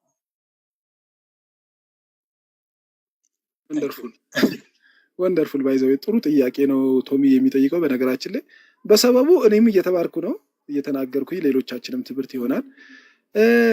አንድ ተማሪ ቶሚዬ ትምህርት ቤት ሲመዘገብ ተማሪ ነው ወይ ለመማር ነው የሚመዘገበው? ገና ሳይጀምር ማለት ነው። ሳይጀምር ልክ ደረሰኝ ተሰጥቶት ማህተም ያለበት ካለ ተማሪ ነው አይደል? ወይል እንግዲህ እኔ በሆን እንዴት ነበር የማየው? ለምሳሌ ምንድን ነው አንድ ለምሳሌ ምርጫ ይደረጋል። ምርጫ አይተሃል? የአገር መሪዎች ሲመረጡ ለምሳሌ አሜሪካ ላይ ምርጫ ሲደረግ የነበረው ፕሬዚደንት ካልሆነ ዳግም የተመረጠው ሌላ አዲስ ዴዚግኔት ተብሎ ነው የሚጠራው። ፕሬዚደንት ሳይሆን ቦታው ላይ እስኪቀመጥ ድረስ ዴዚግኔት ፕሬዚደንት ነው የሚባለው። እንደምታውቀው ጃንዋሪ 20 ላይ ነው ስልጣን የሚረካከቡት እና ያኔ እስኪረካከብ ድረስ ሲረከብ ነው ፕሬዚደንት ፉሊ ፕሬዚደንት ተብሎ የሚጠራው እንጂ ከዛ በፊት በምርጫ ማሸንፎ እያለ ፕሬዚደንት ተብሎ አይጠራም። ምክንያቱም ሲቲንግ ፕሬዚደንት ሌላ ስላለ ማለት ነው።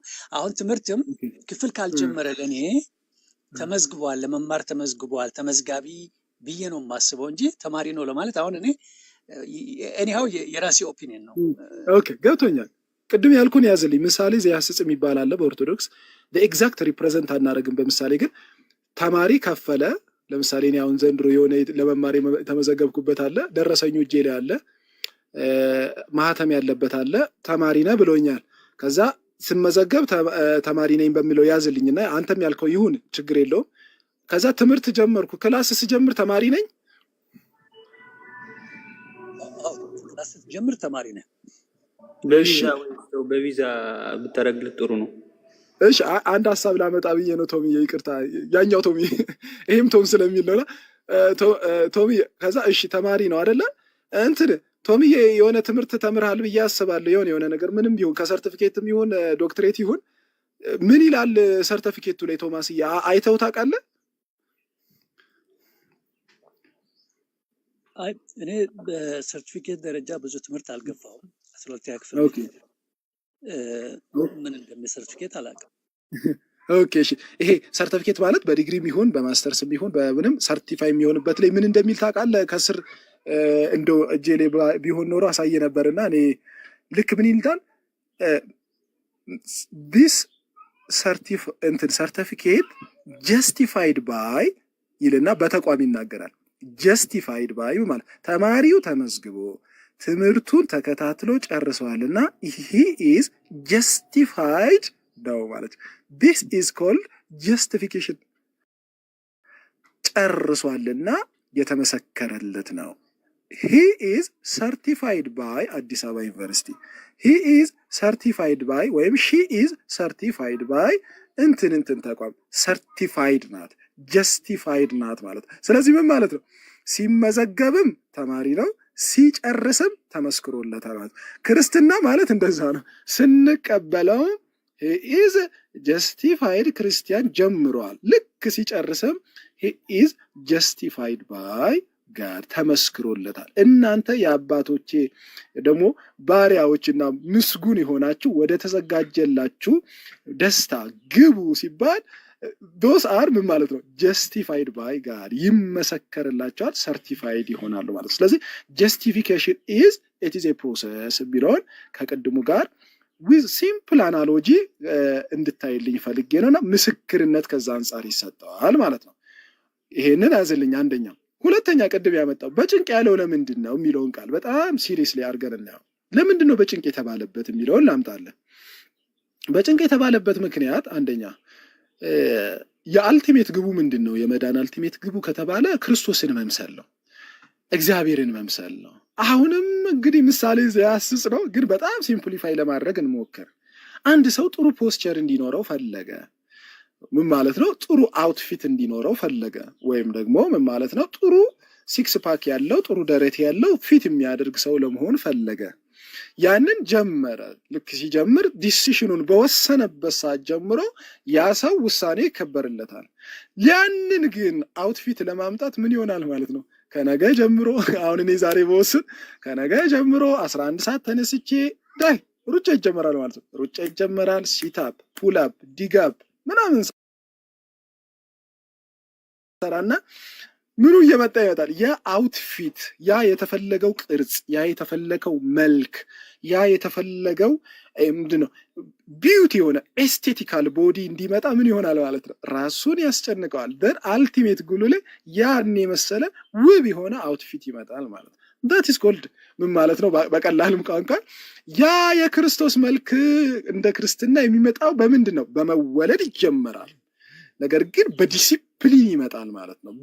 ኢት ኢዝ ኤ ማተር ኦፍ ዲሲፕሊን ማለት ነው። አሁን ቅድም ዕብራውያን 12ን የጠቀስኩልህ ለምንድን ነው? ልጆቼ አላቸውና ቅዱስ ጳውሎስ እንዴ ከኃጢአት ጋር እኮ ገና ደም እስከ ማፍሰስ ድረስ አልታገላችሁም። ለምንድን ነው አልታገላችሁም ይላቸው? የምድራዊ አባቶቻችን እንኳን ዝም ብለው ይቀጡን ነበር። ለምንድን ነው የመናፍስት አባት የሆነው እርሱ እግዚአብሔር የሚቀጣን ሲባል መልኩን እንመስል ዘንድ ዲሲፕሊን ያስተምረናል። ለምን? እርሱን እንመስለው ዘንድ በቸርነት በቅንነት በፍቅር እንመስለው ዘንድ በጭንቅ በሚመስለው መንገድ ውስጥ ያ ያማረው የእግዚአብሔርን የሚመስለው ውበት ይወጣልና። ስለዚህ ያ የምናምንበትን ክርስቶስ የምንመስልበት መንገድ ምን ይባላል? ያ የዲሲፕሊን መንገድ በጭንቅ እንትና እንዳለው ማለት ነው ልበ አምላክ ቅዱስ ዳዊት አቤቱ ያስጨነከኝ ለመልካም ሆነልኝ አለ። ለምን? ስርዓትህንም ማር ዘንድ ዲሲፕሊን አደረግከኝ ማለት ነው። ስለዚህ አይገርምም? እንደውም እኛ አበሾች በዚህ ደካሞች ነን ይመስለኛል ቶምዬ። እና ዲሲፕሊን አንወድም። እንደውም የስፖርት መሳሪያ እንኳን ገዝተን የልብስ ማስጫ ነው የምናደርገው። እና ግን ምን ማለት ፈልጌ ነው፣ ያን ለማምጣት በጭንቅ ያልፋል። አልቲሜት ግቡ ግን እግዚአብሔርን ለሚወዱት እንደ ሀሳቡ ለተጠሩት ነገር ሁሉ ለበጎ እንዲደረግ እናውቃለን ብሎ ልጁ በብዙ ወንድሞች መካከል በኩር መስሎ እንዲታይ ዘንድ እንዲሆን ዘንድ በጭንቅ የሚመስለው መንገዳችንን ያማረ ነገር ዛሬ የከበደን 20 ፑሻፕ ብንሰራው ነገ ጥሩ ደረት እንደሚወጣን ሁሉ ያማረው የእግዚአብሔር መልክ እንዲወጣን ዲሲፕሊን መልካም ነው ከሚለው አንጻር ይታያል ማለት ነው። እኔ ብቻ እኮ አወራው ዛሬ። ምንድን አሉ ዲያቆን ቶምዬ? ምናልባት ግልጽ ሆኜ ከሆነ ከትልቅ ይቅርታ ጋር። አረ በጣም ግልጽ ነው። በጣም በእውነት በጣም አንዳንዶቹ የዘመናት ጥያቄዎች የነበሩ። እግዚአብሔር ያክብርህ ወንድሜ። በጣም የሚገርም ድንቅ የሆናችሁ ልጆች እያየሁ ነው። እንግዲህ እንደምታውቀው በሃይማኖት ወይ አዱ ነው ብዙ ውዥንብር አለ። ብዙ አንድ ጊዜ እዚህ ቲክቶክ ላይ የሆነች ልጅ ስትናገር የሰማዋት ማለት ነው። በፊት ኦርቶዶክስ የነበረች ከዛ ወደ ፕሮቴስታንት ሄዳ ከዛ ደግሞ ከፕሮቴስታንት ተመልሳ እስልምና ውስጥ የገባች ልጅ ስትናገር አይቼ በጣም ልብ የተሰበረ ማለት ሰው ምን አይነት ኮንፊውዥን ውስጥ እንዳለ ግራ የሚያጋባ ነው። ልጅቷ እስልምና ውስጥም ገብታ ሴትልድ አልሆነችም። እዛም ሆና በቃ ማወቅ የምትፈልገው ነገሮች እንዳለ ያሳብቃል እና ትጠይቃለች። አሁንም ማለት ነው አሁንም ጠይቃለች ስለ ክርስትና እዛ ሆና ማለት ነው። እና በጣም ከድምጿም ራሱ ስቲል ኮምፎርታብል አይደለችም ልጅቷ፣ ኮምፎርታብል አይደለችም። እንደገና ተመልሼ ወደ ፕሮቴስታንት ለመመለስ አሁንም እንትኑ አለኝ አንዳንድ ደስ የማይሉ ነገሮች አይቻለሁ በእስልምና እያለች ትናገራለች። እና ዋይል በጣም የሚገርም ነገር ነው። እንዲህ አይነት ድንቅ የሆነ የማስተማር ችሎታ አቅም ያላቸው ሰዎች ካላቸው እርግጠኛ ነኝ ጥያቄ ያለባቸው ሰዎች እየጠየቁ ደግሞ እኔን እንኳን እንግዳ ሆኜ የማታውቁኝ ሰው እንደዚህ አክብራችሁ በእውነት ጥያቄዎችን የመለሳችሁ እንደዚሁ በቤተ ክርስቲያኒቷ ውስጥ ያደጉ ሌሎች ልጆች እርግጠኛ ነኝ እነሱንም ያለባቸውን ጥያቄዎች እዚህ መጥተው ቢጠይቁ ነው። ፍርሃት አለባቸው አንዳንድ ሰዎች ጥያቄ ለመጠየቅ የሚፈሩ ሰዎች እንዳሉ አይቻለሁ። እኔ ግን ጥያቄ መጠየቁ መልካም ነው እንዳልከው እኔ እንኳን በጠየቁት ጥያቄ ወንድሜ እንዳው እኔን ለማክበር ብለህ ነው እኔም እየተማርኩ ነው አልከኝ። እግዚአብሔር ያክብርህ።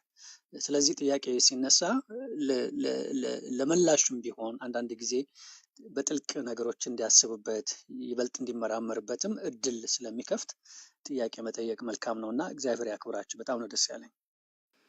አሜን አሜን። ቶብዬም በርታ፣ እግዚአብሔር ያበርታ። በነገራችን ላይ በዚሁ እንግዲህ በካሪ ለመሆን ሳይሆን በዚሁም አንድ ሀሳብ ለመነጋገር ብዬ ነው። ምንድን ነው በቲክቶክ የምትተዋወቁ ሰዎች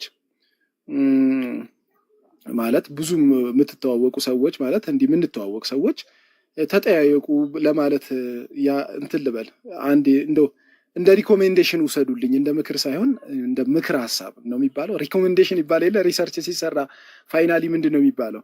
ሪኮሜንዴሽን እንጂ ሹድ ውድ እያላ ምንድን ነው ይሄ የሚባለው? ዩሀፍቱ ምናምን እያላችሁ አጽፉማ። በቃ ኢት ሹድ ቢ እንዲህ ቢሆን ጥሩ ነው። ሪኮሜንዴሽን እንደሚባለው ሪኮሜንዴሽን ላስቀምጥላችሁ። ምን አይነት በቲክቶክ የምትታወቁ ሰዎች ተጠያየቁ። በነገራችን ላይ ምን ማለት ነው አይታወቅም። ለምን መሰላችሁ? እኔ ቶማስ አሁን እኔ ባወራው ላያምነኝ ይችላል። እኔ ከምንፍቅና እንደመጣው ብነግረው ላያቅ ይችላል። እኔ አሁን ከምንፍቅና ወደ ኦርቶዶክስ ከተቀላቀሉ ሰዎች መካከል ነኝ አንዱ። ለምን መሰለ ይሄን ያነሳሁልህ? አንዳንድ ሰዎች ከምንፍቅና መጥተውም ከእንደገና ተፍገምግመው ሲመለሱ አይቻለሁ። እና ለምንድን ነው ሰዎች እንዴ ቶማስ እኮ በቃ ወንድሜ ነው ግን ሊደክምብኝ ይችላል። እኔ ናቲ ይባላለሁ፣ በዛው የክርስትና ስሜ ተስፋ ስላሴ ነው። ልደክም እኮ ይችላለሁ። እና አንዳንዴ በቲክቶክ ላይ የምታውቋቸውን በክርስትና ጥሩ እየሄዱ የነበሩ ሰዎች ድንገት ጥፍት ካሉ ከተፍገመገሙ እንጠይቃቸው። ምን ሰው እኮ ምን እንደሚገጥመው አይታወቅም። ማን በመፈክር መች ሆነ? ቅዱስ ጴጥሮስ እኮ ራሱን አድርጎ አይደል እንዴ? ራሱን ፕራውድ አድርጎ እኮ ነው እነዚህ ሁሉ ቢክዱ ብሎ እኮ እነ ቶማስን የዚህን ሞክሼ ማለት ነው እነ ቶማስን እነ እንድሪያስን አስቀምጦ እነዚህ ሁሉ ቢክዱ ነው ያልክድህም ብሎ ቅዱስ ጴጥሮስ ግን ከከሃዲዎቹ መካከል ሆኖ እግዚአብሔር ግን መልሶ ሲጠግነው እናያለን። ስለዚህ ምን ለማለት ክርስትና በመፈክር አይሆንም፣ እግዚአብሔር እርዳታ ይጠይቃልና ትላንት የምናውቃቸው ኢቭን አገልጋይ የነበሩ ሊሆኑ ይችላሉ። በክርስትና ጥሩ የነበሩ ነጠላቸውን ለብሰው ከቤተ ክርስቲያን ሲያስቀድሱ የነበሩ ሰዎች ተፍገምግበው ልናገኛቸው ስለምንችል ቲክቶክ ላይ የምታውቋቸው ድንገት ሰዎች ከጠፉ በውስጥ መስመር ምን ነው ወንድሜ የጠፋ እንዴት ነው እህቴ ጠፍተሻል የበረታሽ ነው ወይ ህይወት እንዴት ነው? ምክንያቱም ይሄ በምድር ላይ ህይወት ብርቱ ሰልፍ ነው ስላለ። ይሄንን ያለው ደግሞ ማን ነው? ጠቢቡ ሰለሞን። አስቡት እንግዲህ ብርቱ ሰልፍ ያለው ማለት ነው። ያን የመሰለ ዊዝደም የነበረው ሰው ብርቱ ሰልፍ ነው ካለ እኛማ እንዴታ። ስለዚህ ምን ለማለት ፈልጌ ነው በጣም እንትን በሉ። አሁን ለምሳሌ ዛሬ ቶሚ ጠይቆ ከዛ በኋላ ባናገኘው እንዴ ቶማስ ጠፋ ከማለት ይልቅ እንዴ የበረታ ነው እያነበብክ ነው ወይ በርታ፣ በጸሎት ማሰብ እንደዚህ እንዳይነት ቀላል እንዳይመስላችሁ። አንድ ይህን ልበልና ወሬ ያበዛው በጣም ይህን ልበል። ቅዱስ ጳውሎስ ጸሎት ከጠየቀ እናንተ እኛማ እኔ ምንድን ነኝ? ቅዱስ ጳውሎስ ምን ይላል? የቃሉን ደጅ እንደሚገባ ከፍቼው እናገር ዘንድ ስለ እኔ ጸልዩልኝ አለ። ቃሉን በምን መሰለው? በደጅ መሰለው። ደጅ ማለት በበር ማለት ነው። ይሄ በትልቅ መቃበር መሰለውና በሩን ካልከፈተልኝ ልናገረው አልችልምና ስለ እኔ ልናገር እንደሚገባው እናገር ዘንድ ብርሃነ ዓለም ቅዱስ ጳውሎስ ጸልዩልኝ ካለ እኔም ማረባውማ አጸልዩልኝ አረጹሙልኝ ራሱ በእውነት። ስለዚህ ጸልዩ፣ ለአንዱ ብንጸልይ እንበረታታለን። ቅዱሱ መጽሐፍ በጌታ ደስ ይበላችሁ ካለ በኋላ ደግሜ ላለው ደስ ይበላችሁ፣ ገርነታችሁ ሁሉ ለሰው ይታወቅ፣ ጌታ ቅርብ ነው። በነገር ሁሉ በጸሎትና በምልጃ ከምስጋና ጋር በእግዚአብሔር ዘንድ ልመናችሁን አስታውቁ እንጂ በአንዳች አትጨነቁ።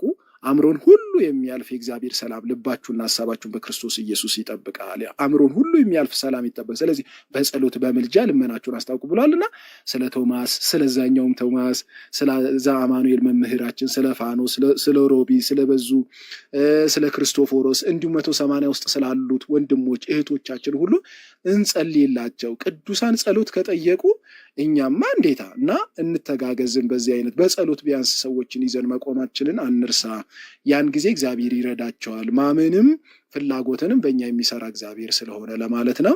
እግዚአብሔር ያክብራችሁ። የኔ ያለችኝ ደቂቃ ጨርሻለሁና ልወጣ ስለሆነ ነው። እግዚአብሔር ያክብር። ቶሚም አትጥፋ። እኔንም ቢያስፈልግ በውስጥ መስመር አውራኝ። በምንችለው መጠን እንተጋገዛለን። ሌሎቻችሁም እንደዚሁ። እግዚአብሔር ያክብራችሁ። ደህና ሁኑልኝ። እግዚአብሔር ያክብርልን።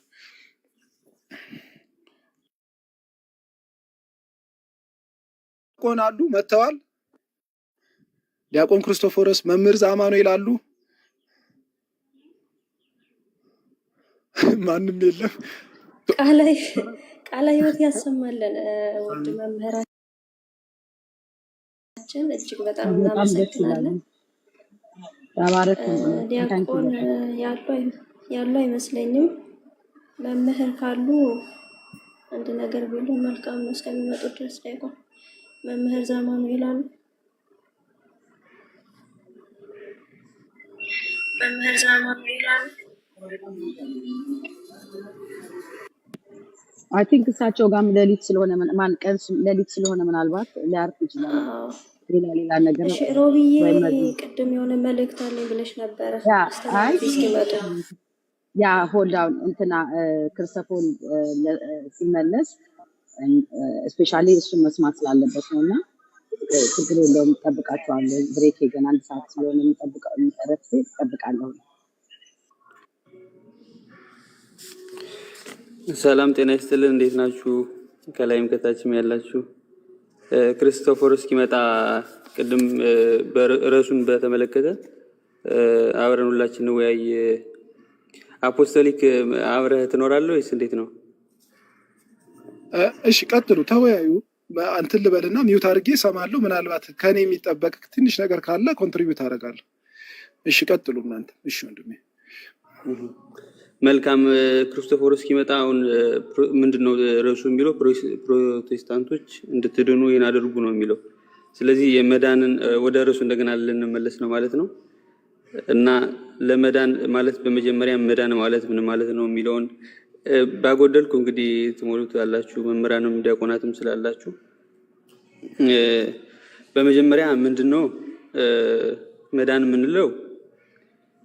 ወደ ቀደመው ወደ የአዳምንና የሔዋንን ባህሪያቸውን ይሄ ሆሊነሳቸውን እሱን ነው ሪከቨር ሪስቶርድ ለማድረግ ነው መዳን በቃ የምንለው ወደ ቀደመው ቅድስናቸው ለመመለስ ወይም ሪስቶር ለማድረግ ማለት ነው። ስለዚህ መዳን ስንል ምንድነው? አንደኛ ለመዳን ምን ማድረግ አለብን? በመጀመሪያ ማመን። ምናምነው ምንድነው? ጌታችን መድኃኒታችን ኢየሱስ ክርስቶስ የእግዚአብሔር አብ ልጁ መሆኑን ማመን አለብን። ሁለተኛ ደግሞ ምንድነው ማድረግ ያለብን? መልካም ስራ መስራት እንዳለብንና ጌታችን መድኃኒታችን ኢየሱስ ክርስቶስ ከእመቤታችን ከቅድስት ድንግል ማርያም ስጋን መንሳቱ እሱንም ኮንሲደር ማድረግ አለብን። ሁለተኛ ደግሞ በዮሐንስ 3:16 ያለውን በመከተል ምንድነው የሚል whoever believes in him shall not perish but have everlasting life የሚለው ነው ማለት ነው። በሱ የሚያምን እንዲድን እንጂ እንዳይጠፋ የሚለውን ማለት ነው። 2:16 ያለውን መያዝ አለብን። በመቀጠል ደግሞ እምነት አለ። እምነት በመጀመሪያ የኢኒሻል ሳልቬሽን ነው ማለት ነው። ኢኒሻል ሳልቬሽናችን እምነት ነው። በመጀመሪያ ማመን አለብን። ሰከንድ ምንድነው የሚለው ማለት ይሄ ሙሉ ለሙሉ ቅድም እንደ መምራችን አፖስቶሊክ ሲናገር እንደነበረው ይሄ እንትን ነው ፕሮሰስ ስለሆነ በመጀመሪያ አመን ስናምን ነው ምንድነው በማመናችን ኢኒሻል ሳልቬሽን አገኘን። ከዛ ምን ማድረግ አለብን? ማርቆስ 16:16 ላይ ያለውን ተነስተን ያመነ የተጠመቀ ይድናል የሚለውን ማለት ነው። ያመነ የተጠመቀ ይድናል። ስለዚህ መጠመቅ አለብን ማለት ነው። መጠመቅ አለብን። ከዛ ደግሞ ምንድነው አሁን ከማሁ ይእቲ ሃይማኖት እንታልባቲ ምግባር ምውት ይእቲ ይላል። ደግሞ ይሄ ምን ማለት ነው? ምግባር ሃይማኖት ያለ እንታልባቲ ምግባር ማለት ያለ ምግባር ምውት ናት። ስለዚህ እምነት ብቻ ሳይሆን ተጨማሪ አዲሽናል ነገር እንዳለ ከዚህ ላይ እንረዳለን ማለት ነው። ሃይማኖትም ከምን ጋር መሆን አለበት? ከምግባር ጋር መሆን አለበት ማለት ነው። ስለዚህ ይሄን እምነትን ያጠቃልላል። መጠመቅ አለብን። ስለዚህ ደግሞ ሶስተኛ ደግሞ ምንድነው? ቅዱስ ቁርባን ላይ ደግሞ ጆን 6:54 ላይ ምንድነው የሚለው? whoever eats my flesh and drinks my blood has eternal life ስጋዬን የሚበላ ደሜን የሚጠጣ የዘላለም ሕይወት ያገኛል የሚለው ማለት ነው። እሱ አለ። እሱን አብረን ማንበብ እንችላለን። በአማርኛው 6:54 ላይ ማለት ነው። መጽሐፉን አንዴ ላውጣውና አብረን እናንብብ። ትናንት እንደውም የተወያየን ነበረ ከፕሮቴስታንቶች ጋር እና ምንድነው እነሱ የሚያምኑት ይህ ሰው ስጋውን እንድንበላ ዘንድ ይሰጠን ዘንድ እንዴት ብለው እርስ በርስ አጉረመረሙ። ቆይ በመጀመሪያው 6:47 ላይ እውነት እላችኋለሁ በእኔ የሚያምን የዘላለም ሕይወት አለው። የሕይወት እንጀራ እኔ ነኝ። አባቶቻችሁ በምድረ በዳ መና በሉ ሞቱም። ሰው ከእርሱ በልቶ እንዳይሞት ከሰማይ አሁን የወረደ እንጀራ ይህ ነው የሚለው ማለት ነው። የሕይወት እንጀራ እኔ ነኝ። ስለዚህ ይሄን ስትበሉ ምን ይኖራችኋል አለ? የዘላለም ሕይወት አለው አለ ማለት ነው። ከዛ ምንድነው ትናንት ብለው የጠየቁት? ስጋዬን የሚበላ እስኪ 50:62 ላይ ምንድነው የሚል ወርታሽ ያለውን ኢየሱስ ግን ደቀ መዛሙርቱ ስለዚህ እንዳንጎራጎሩ በልቡ አውቆ ይህን አላቸው፣ እንግዲህ የሰው ልጅ አስቀድሞ ወደ ነበረበት ሲወጣ ብታየው እንዴት ይሆናል? ሕይወትን የሚሰጥ መንፈስ ነው፣ ስጋም ምንም አይጠቅም። ስለዚህ ሕይወትን የሚሰጥ መንፈስ ነው፣ ስጋም ምንም አይጠቅም። እኔ የነገርኳችሁ ቃል መንፈስ ነው ሕይወትም ነው የሚለውን ምንድነው ያለው ትናንት አንዱ ፕሮቴስታንት። ይሄኛው እንደ ምሳሌ እየነገረን ነው እንጂ ዳይሬክትሊ ስጋዬን ብሉ ደሜን ጠጡ የሚለው ነገር ዳይሬክትሊ እንትን እያለው አይደለም፣ ወደዛ እያመለከተ አይደለም አለ። ግን ይሄ ምንድነው የሚለው ሕይወትን የሚሰጥ መንፈስ ነው ማለቱ ምን ማለት ነው? ይሄን የምትረዱት ከመንፈስ ቅዱስ ነው እንጂ ከስጋ አይደለም ነው። መጽሐፍ ቅዱስ ካላችሁ ማየት ትችላላችሁ። ሕይወትን የሚሰጥ መንፈስ ነው፣ ስጋ ምንም አይጠቅምም። እኔ ነገርኳችሁ ቃል መንፈስ ሕይወት ነው ብሎ አላቸው። ከዛ ሐዋርያትን ድሮ ዞር ብሎ እናንተ ደግሞ ልትሄዱ ትወዳላችሁ እስከሚለው ድረስ ማለት ነው። ስለዚህ ከዛ ጌታ ሆይ ወደ ማን እንሄዳለን ብለው ሐዋርያት ራሱ ሲቀበሉት እኮ ማለት ከአእምሯቸው በላይ ሆኖባቸው ነው። እንዴት ይቀየራል ምናምን ብለው ሲጠራጠሩ ሁላቸውም ተጠራጥረዋል። ለዛ ነው እግዚአብሔር ምንድን ያለ ከ62 ላይ ሕይወትን የሚሰጥ መንፈስ ነው። ስለዚህ መንፈስ ቅዱስ ነው የሚገልጽላችሁ። ከመንፈስ ካልሆነ ስጋ ምንድን አለ? ስጋን አይጠቅምም፣ ስጋ ምንም አይጠቅምም አላቸው ማለት ነው። ከዛ በኋላ ግን ምን አሉ? አመኑ ማለት ነው። ስላመኑ ከአንተ ወዴት እንሄዳለን አሉ ማለት ነው። ከዛ መጨረሻ ላይ ደግሞ ምን ያስፈልጋል? መልካም ስራ ያስፈልጋል። ጄምስ 2:17 ላይ ያዕቆብ መልእክት 2:17 ላይ ያለውን አብረን እናነባለን። አሁን ይህን የምንዘረዝረው ስለ መዳን የሚለውን ነው። መዳን ምንድን ነው?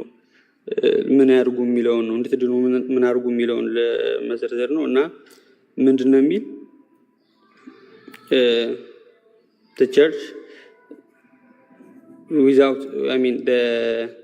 the faith without work is dead የሚለው ማለት ነው። ስለዚህ ምን ያስፈልጋል ማለት ነው? ስራም እንደሚያስፈልግ ነው።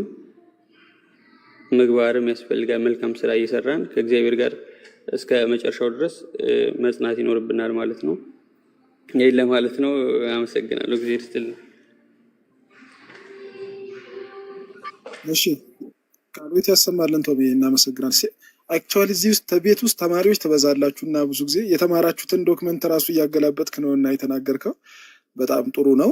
እግዚአብሔር ያክብርልን። እዚህ ብዙ መምህራን ሲያስተምሩ የማይቻለው ለምሳሌ እንደ ዲያቆን ዮሐንስን የመሰሉ ሲያስተምሩ የማይቻለው እዚህ ቤት ዮሐንስ ጌታቸውን፣ ሌሎችም እንደዚሁ መምህራን እና የተማሪ ቤት ስለሆነ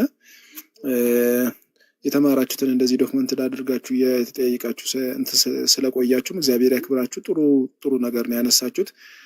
ምንድነው እዚህ ላይ ለማከል ያህል ትምህርቱ እንደተጠበቀ ሆኖ ቅድም ቶሚም ከጠየቀው ሌሎቻችሁም ከምትጠይቁት አንጻር ምንድን የሚባል ነገር አለ። ቅዱስ ጳውሎስ እንደተናገረ እስመ መጽሐፍ ይቀትሎ ትርጓሜ ሕያዩ የሚባል አለ። እስመ መጽሐፍ ይቀትሎ ትርጓሜ ሕያዩ ማለት ምን ማለት ነው?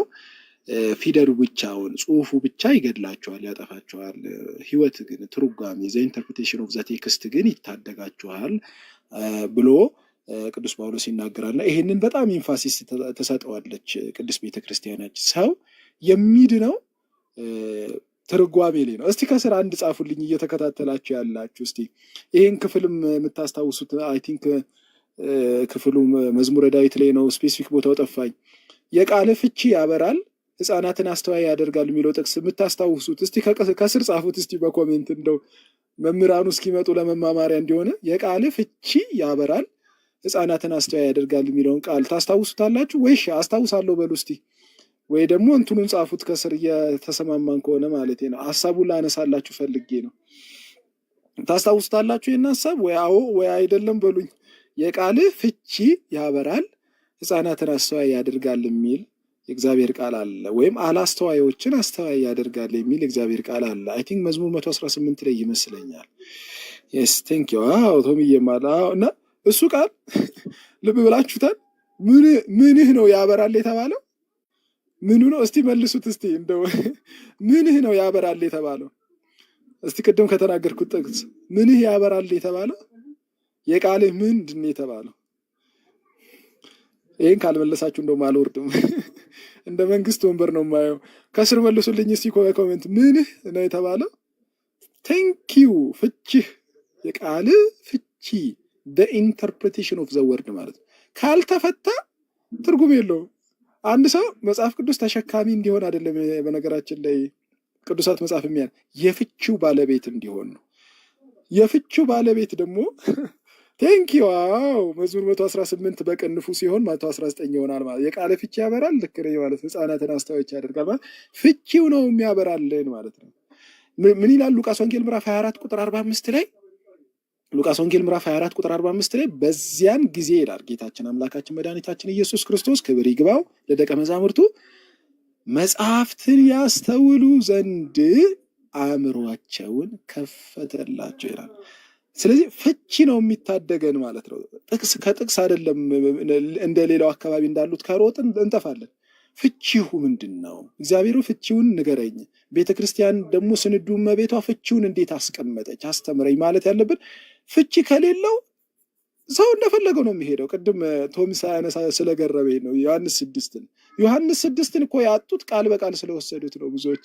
ፍቺው ላይ ካለን ሚስጥሩ ላይ ካለ ግን ሰው ሁሉ ነፃ ይወጣል ማለት ይታደገዋል እግዚአብሔር። ስለዚህ ፍቺው ትርጓሜው ምንድን ነው የሚለው ነገር ላይ በጣም ወሳኝ ነገር ነው። ነገራችን ላይ በቅዱሳት መጽሐፍትም እንዲህ በቤተክርስቲያን ታሪክም ስናየው እንዲሁም ቤተክርስቲያንም ሁሉ ጊዜ ትርጓሜው ያድናቸው ነው እና ፍቺው ነው አላስተዋዮችን አስተዋይ የሚያደርጋቸው የሚለውን ያዙልኝ እና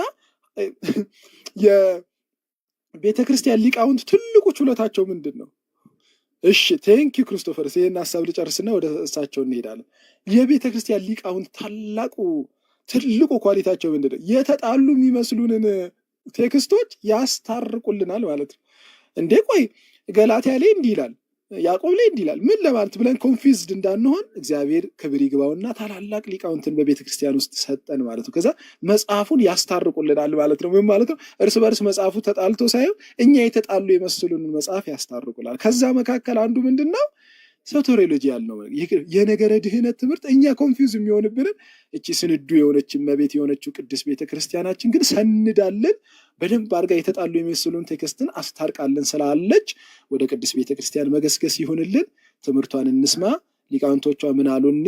በመጽሐፏን ሞግታት፣ መጽሐፏን ጠጋ ብለን እናንብበው። ያን ጊዜ ነገር ሁሉ ክልር እየሆነ ይሄዳልና ከዛ አንጻር እናያለንና ቅድም ቶም ሲያነሳም አንዱን ሀሳብ ላንሳና ልጨርስ። ይሄ መዳን ቅጽበታዊ ብቻ ወይም ደግሞ በአንድ ጊዜ ብቻ ነው ያልቃል ብቻ የሚሉ ሰዎችን ኢቭን ቀድሞ ፕሪላፕሳሪያን ስቴት ኦፍ ማን የሚባለው ማለት ነው ሰው ሳይወድቅ በፊት የነበረውንም ነገር ይክዱታል።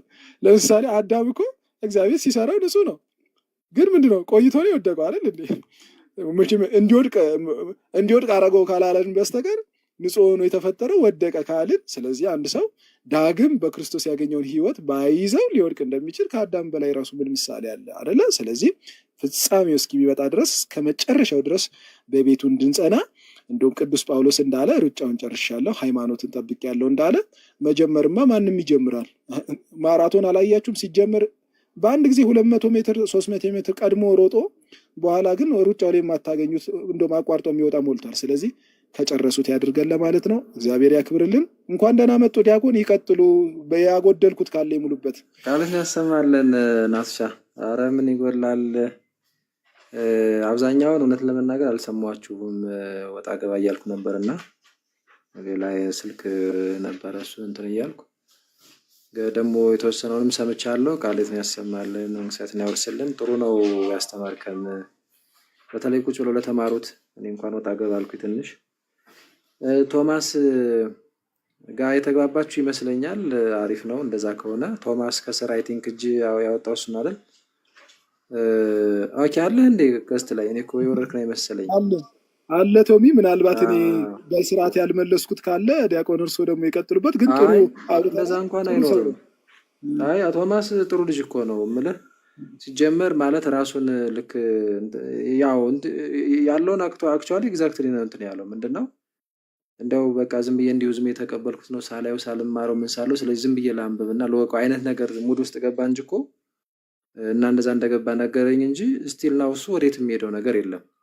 ሜቢ ከዛም ከዚህም ካሉ ወንድሞች ጋር ምናምን አንዳንድ ያሳብ ልውውጦች ወይም ደግሞ የሆነ ጊዜ ምናልባት ልቡ አይ እዚህ ጋር እንደው ትክክል ይሆን ስለዚህ ወይ ደግሞ እምነት ብቻ ወደሚለው አይነት ነገር ምናምን ሊያጋድል ይችላል። እንግዲህ ብቻህን ስትሆን የሚደግፍ ከሌለ መንገዳገድ ያለ ነገር ነውና እንደዛ አይነት ነገሮች ሙድ ውስጥ ቆይቶ መጣ እንጂ እኮ ሲጀመር ኦርቶዶክሳዊ ወንድም ነው። እኔ ቶማስ እንደዛ አለ ራስህን እንዳትለው ማለት ነው። ሶ ምንድነው ቅድም ካልኩት ቁጭ ብሎ ከመማር እንደዚህ እና በተለይም ደግሞ መሰረታዊ ክርስትና ትምህርት አለ ስለ በተለይ አምስቱ አዕማደ ምስጢራት፣ ምስጢረ ሥላሴ፣ ምስጢረ ሥጋዌ ወይም ነገረ ክርስቶስ የምንለው፣ ከዛ ምስጢረ ጥምቀት አለ፣ ምስጢረ ቁርባን፣ ምስጢረ ትንሣኤ ሙታን መጽሐፍ ቅዱስን መሰረት ያደረጉ ትምህርቶች ናቸው። እያንዳንዱ ነገር ከመጽሐፍ ቅዱስ ነው የሚመዘዘው። ከዛ አባቶቻችን ደግሞ እንዴት ፈቱት ይታያል። እሱ ድብን አድርጎ ይህንን ቁጭ ብሎ መማር። ምክንያቱም በራሳችን አካሄድና መንገድ ብንሄድ ቅድም ስናነሳ እንደነበረው ሌላ ይሆናል አድራሻችን ማለት ነው። ወይም ደግሞ የምናምነው የክርስቶስን ትምህርት ሳይሆን ሌላ ትምህርት ይሆናል። 40 ምናምን ሺህ ብለህ ያልካቸው እነዚህ 40 ምናምን ሺዎች ከአንዱ መንፈስ ጠጥተናል እያሉ ግን 40 ምናምን ሺህ መንፈስ ያለ ይመስል እንደዛ ሆኖ የተቀመጡት በዚህ አይነት አካሄድ ስለሆነ ማለት ነው። ይሄ ዝም ብሎ በራስ መንገድ የመሄድ አይነት ነገር ደስ እንዳለው እንደመሰለው አይነት ነገር እሱ ደግሞ በጣም አደገኛ ነው። ልክ ኢትዮጵያዊ ጃንደረባ የሚተረጉምልኝ እሺ ናቱዬ እግዚአብሔር ይስጥልን። በእውነት በጣም ነው ብዙ ያገለገልከው። ያው ዛሬ እግዚአብሔር ልኮን የመጣው አትጥፋ፣ ሌላ ጊዜም እንደዚህ እንሸፈን እንድትማርም የምታስተምርም እንድንማማር ማለት ነው። እሺ ዲያቆን ለሰላምታ ገብቼ ብዙ እንደውም አስወጣኸኝ። እግዚአብሔር ያክብር። እማራለሁ እየመጣሁም እግዚአብሔር ያክብራል። እሺ ዲያቆን እሺ ቶሚም ቴንኪው ፎሎ አድርጌያለሁ። አትጥፋ ወንድሜ። እሺ ናቱዬ እና ምንድነው የኢትዮጵያዊ ጃንደረባ መጽሐፍ እያነበበ ነበር። አዎ ቶማስ እየጠብቀኝ። እሺ መጽሐፍ እያነበበ ነበር። አዎ ከዛ ግን በራሱ መረዳት ሄደ። በፍጹም ኦኬ። የተላከ ሐዋርያ ማነው? ፊልጶስ ነበረ። ስለዚህ እሱ ትክክለኛ መምህር አስተማሪ ነበረ። ተርጉምልኝ ነው ያለው። ተርጉምልኝ። ቅዱስ ጴጥሮስም አይ ቲንክ አንደኛ ጴጥሮስ ምዕራፍ 1 ቁጥር 20 ነው። እንደዛ ቼክ አድርጉት። ሜቢ ካየው ትንሽ ስለቆየው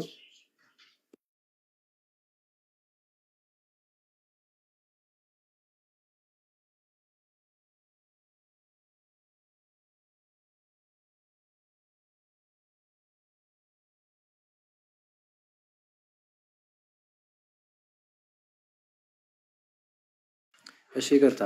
እና ምንድነው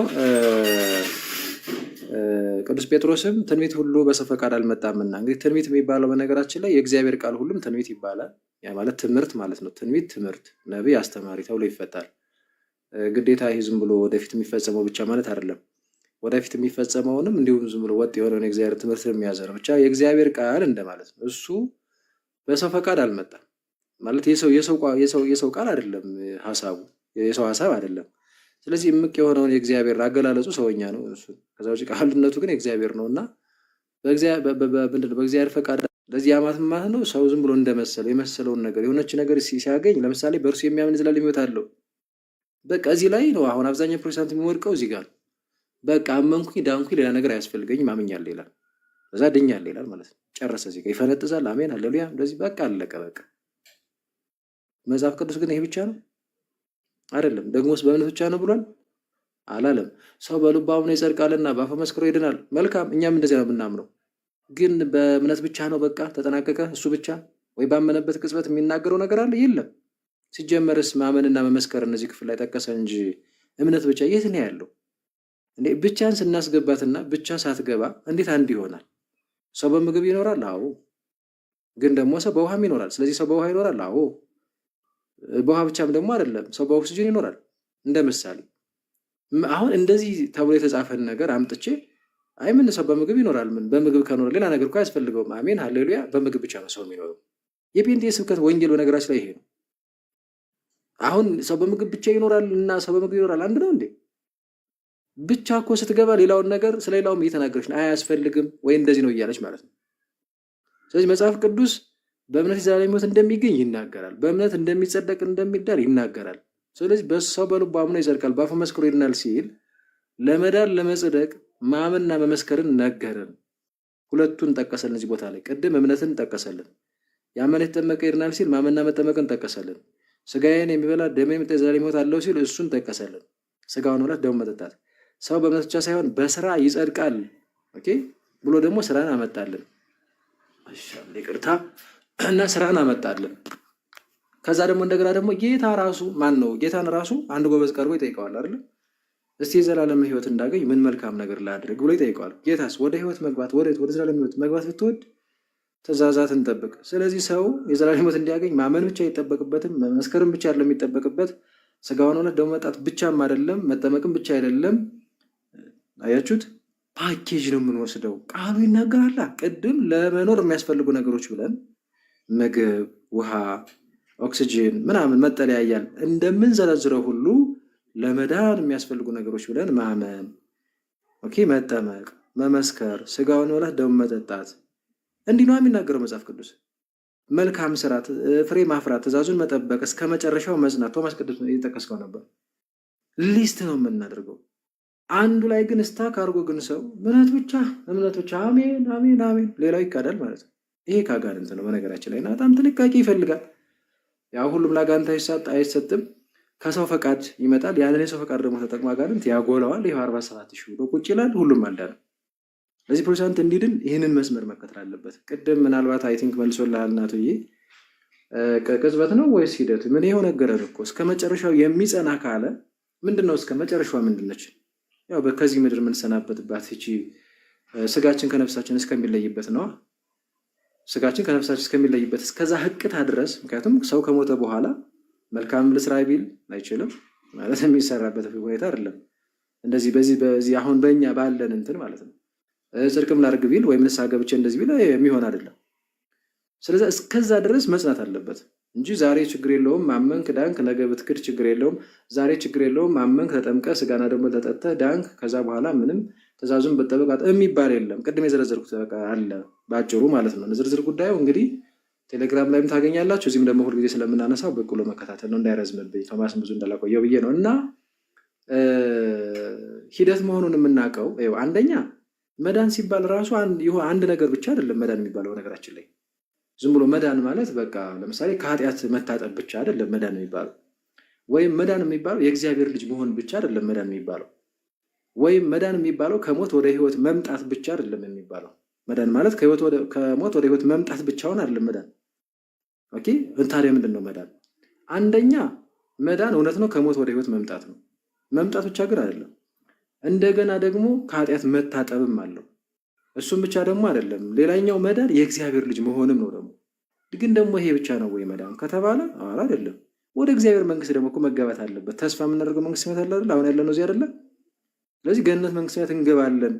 ያኔ እሱን ነው እንድናለን የምንለው። ስለዚህ ይኸውልህ ቶማስ በደምብ ስማኝ። ኢኒሻሊ ሰው የእግዚአብሔር ልጅ ለመሆን ሰው ከኃጢአቱ እንዲታጠብ ወይም ደግሞ ይህንን እንግዲህ የእግዚአብሔር ልጅ መሆንና ከኃጢአት መታጠብን ወይም የእግዚአብሔር ልጅ መሆንን እሱን መዳን እንለዋለን። ስለዚህ እኛ ምን እንላለን? ይህንን ይዘን ለምሳሌ ድናሃል ክርስቶፎሮስ ብትለኝ አዎ ድኛለሁ እልሃለሁ። እንዲህ ገነት ገብቻለሁ እያልኩ ነው እንዴ? ሩጫን ጨርሻለሁ እያልኩ ነው እንዴ? አይደለም። ድኛለሁ ስል የእግዚአብሔር ልጅ ነኝ ሁኛለሁ እያልኩ ነው። ወይም ደግሞ ለምሳሌ እንበልና አንድ ካለማመን ወደ ማመን የመጣ ሰው አመነ፣ ተጠመቀ፣ መንፈስ ቅዱስን ተቀበለ፣ ስጋውን በላ፣ ደሙን ጠጣ። ይህን ሰው አግኝተውና የሶስቱ ሚስጥራት ተፈጽመውለት ይህን ሰው አግኝተህ በዕለቱ ድነሃል ብትለው አዎ ድኛለሁ አለ። ምን እያለ ነው? ከማመኔ በፊት አሁን ዛሬ ይህንን ጥምቀቱን፣ ስጋውን መብላት፣ ደሙን መጠጣት፣ መንፈስ ቅዱስ መቀበል አመኘ መጥቼ ይህንን ከመፈጸሜ በፊት ከነበረው ከሰራሁት አክቹዋል ሲን የውርሰት የሚባል የለም አክቹዋል ሲን ከሰራሁት ኃጢአት ታጠብኩ፣ እግዚአብሔር የኃጢአትን ይቅርታ ሰጠኝ ማለት ነው። አንደኛው አሁን በቃ የሆነ ነገር ነው፣ የሚሆን ነገር ነው፣ ሆኗል። በቃ በዛን ዕለት ሆኗል። ሁለተኛው ግን የእግዚአብሔር ልጅ ሆንኩ ነው። ሶስተኛው ከሞት ወደ ህይወት መጥቻለሁ፣ የዘላለም ህይወት አሁን አለኝ፣ ግን መጽናት ይጠበቅብኛል እያለ። ስለዚህ አሁን አትሊስት ምን ብለን እንበለው? ከኃጢአት መታጠብና የእግዚአብሔር ልጅ መሆን። ከኃጢአት መታጠብ ስንል ከሁሉም ኃጢአት ወደፊት ከምንሰራውም ሁሉ አይደለም፣ እስከዛ ድረስ እስከተሰራው። ከዛ ግን ደግሞ ጥምቀቱ ወደፊትም ለምንሰራው ኃጢአት በነገራችን ላይ ዋስትናችን ተናዘን ንስሐ ገብተን ማለት ነው ስጋውን በልተን ደሙን ጠጥተን እንድንድን ዋስትናው ያ በጥምቀት በኩል ያገኘን የእግዚአብሔር ልጅነት ነው። እንደዚህ አይነት ዋስትና ይሰጠናል እንጂ አንድ የተጠመቀ ከዛ ምንም ኃጢአት ቢሰራ በዛ አንድ በተጠመቀው ኃጢአቱ ሊታጠብለታል የሚል ትምህርት የለም። ንስሐ ግባ፣ ስጋውን ብላ፣ ደሙን ጠጣ ነው የምትባሉ ይላል መጽሐፍ ቅዱስ። ስለዛ ምንድን ነው እንዳልኩት ሰው አምኖ ኢኒሻሊ ተጠምቆ መንፈስ ቅዱስን ተቀብሎ ስጋውን በልቶ ደሙን ጠጥቶ ያኔ ድነሃል ወይ ስንለው ምን እያልነው ነው? አዎ ካለን የእግዚአብሔር ልጅ ሁኛለሁ፣ ከማመኔ በፊት ሰራቸው ከነበርኳቸው ኃጢአቶች በሙሉ ከመጠበቂያ በፊት ሰራቸው ከነበሩ ኃጢአቶች በሙሉ ታጥቤያለሁ እያለ ነው። አሁን የእግዚአብሔር ልጅ መሆን ፕሮሰስ ሊሆን አይችልም። ማለቴ ዕለት ዕለት የእግዚአብሔር ልጅነትን አናገኘውም አይደለ? ዕለት ዕለት ወይ እንደዛማ ከሆነ አንድ ያገኘዋለሁ አንድ ያጠዋለሁ የሚለው ይመጣ። እንግዲህ የእግዚአብሔር ልጅነት የሚታጣበት መንገድ አለ፣ መዳን የሚታጣበት መንገድ አለ። ግን አንድ ኦርቶዶክሳዊ ግን ለምሳሌ ከእምነቱ ውስጥ ካልካ ድረስ ለምሳሌ በምግባር ቢስት የእግዚአብሔር ልጅነቱን አጥቷል አንልም እኛ። ኦኬ ግን ኃጢአት ሰርቷል። ስለዚህ ምንም ልጅ ስለሆነ ኃጢአት ሰርቶ አባቱ የሰጠውን የንስሐ መመለሻ እንትን ማለት ነው እሱን ፈጽሞ መጥቶ ስጋውን በልቶ ደሙን ጠጥቶ ስጋውን የሚጠጣው ልጅ ስለሆነ ነው። ይዜ ስጋውን በልቶ ጠጥቶ ደግሞ ይነጻል፣ አሁንም ይቀጥላል። ሲክር ግን ልጅነቱንም ያጣል። ግን በምግባር ግን እንትን ቢል ልጅ እስከሆነ ድረስ ከሱ የሚመለስበት የሚጠበቅበት ተናዞ ራሱን ለካህን አሳይቶ ወደ ስጋና ደሙ መቅረብ ነው። አለቀ። ስለዚህ አሁን የእግዚአብሔር ልጅነትን አምነን ስንጠመቅ ስጋውን ስንበላ ደሙን ስንጠጣ ያንን ዕለት እናገኘዋለን እንጂ አንድ ሰው እምነቱን እስካልካደ ድረስ እንደው ኃጢአት ድንገት ስለሰራ ብቻ ልክ ኃጢአት በሰራ ቁጥር የእግዚአብሔር ልጅነትን እያጣ በዕለት ዕለት የሚያገኘው አይደለም። ስለዚህ ድኛለሁ የምንለው ይህም ፓርት ነው። ኢኒሻል ላይ ከኃጢአትን መታጠብ እንደዛው ማለት ነው። ልክ ምንድነው መሰላችሁ? ለምሳሌ አንድ ኤክስት የነበረ ሰው እንወስድ 30 ዓመት እናድርገው እና ከ30 ዓመቱ በፊት የሰራው ብዙ ኃጢአት ይኖራል። ክዶ መቆየቱ በራሱ ኃጢአት ነው። እግዚአብሔርን ባለማወቅ መንገድ መመላለሱ፣ እግዚአብሔርን ባለማወቅ ምክንያት ደግሞ እንደገና ብዙ ኃጢአቶችንም ይሰራል። እዛ ምንድን ነው የሚሆነው? ይሄ ሰው ልክ አምኖ ሲጠመቅ ስጋውን ሲበላ ደሙን ሲጠጣ ያንኑ ዕለት ከ30 ዓመት በፊት ከሰራው ኃጢአት በሙሉ ራሱ ከሰራው ነው። በነገራችን በውርስ የሚያገኘው ኃጢአት የለም። ራሱ ከሰራው ኃጢአት ክርስቶስ ያጥበዋል። ስለዚህ ድኛለሁ ሲል ከ30 ዓመት በፊት ከሰራው ኃጢአቴ በሙሉ ታጥቤያለሁ እያለ ነው።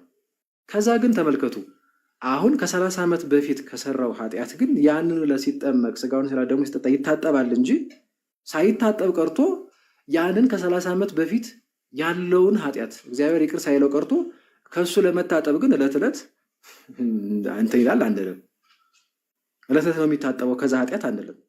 እንዲያው ዕለት ዕለት እሱ የሆነ ነገር እያደረገ ነው እንጂ ኃጢአቱ የሚታጠብለት ወይም ዕለት ዕለት እሱ እየጣረ ነው እንጂ የእግዚአብሔር ልጅነቱ መሆኑም አይታወቅም ወደሚል እንትን አንገባም። በቃ የእግዚአብሔር ልጅ ሆኗል። አምኖ ተጠምቆ ስጋውን ሲበላ ደግሞ ሲጠጣ ከኃጢአቱ ታጥቧል። ከ30 ዓመት በፊት ከሰራው 30 ዓመት ስለወሰረው እንደምሳሌ ከሰራው ኃጢአቱ ሪሊ ታጥቧል። ግን ደግሞ ሲኖር ኃጢአት ይሰራል። ስለዚህ አሁን ከዚህ በኋላ ደግሞ ምን ይባላል? አሁን ኢኒሻሊ የኛ ከእምነት በፊትም የኛ ስራ አልተፈለገም፣ አያስፈልግም። እንደዚያ ስራ ታይቶ አይደለም ስራ መልካም ነውና እመን፣ ስራችን ታይቶ አይደለም አይ እናንተ ስራችሁ መጥፎ ብታምኑም ባታምኑም አድኑም አይባልም። በእምነት በኩል ነው።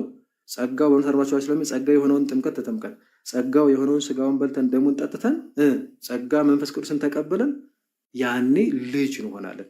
ልጅ ከሆን በኋላ ግን እንደ ልጅ ደግሞ መመላለስ አለብን። አሁን ፍሬ ማፍራት፣ ፍሬ ደግሞ የሚፈራው በበጎ ስራ ነው፣ በመልካም ስራ ነው። ቆላስይስ 1 ወደ ቆላስይስ ሰዎች ቅዱስ ጳውሎስ ምዕራፍ 1 ቁጥር 10 እስከ 11 ስትመለከቱ በበጎ ስራ ፍሬ እያፈራችሁ ይላል። ፍሬ ደግሞ የማያፈራውን ይቆረጣል ይላል፣ አባቴ ይቆርጠዋል ይላል። ዮሐንስ ወንጌል ምዕራፍ 15 ቁጥር 2 ትእዛዜን ጠብቁ። ቅድም ልጅ ነና፣ ስለዚህ የአባታችን ትእዛዝ የአምላካችን ትእዛዝ መጠበቅ አለብን። የማንጠብቅ ከሆነስ አንድ ናትም።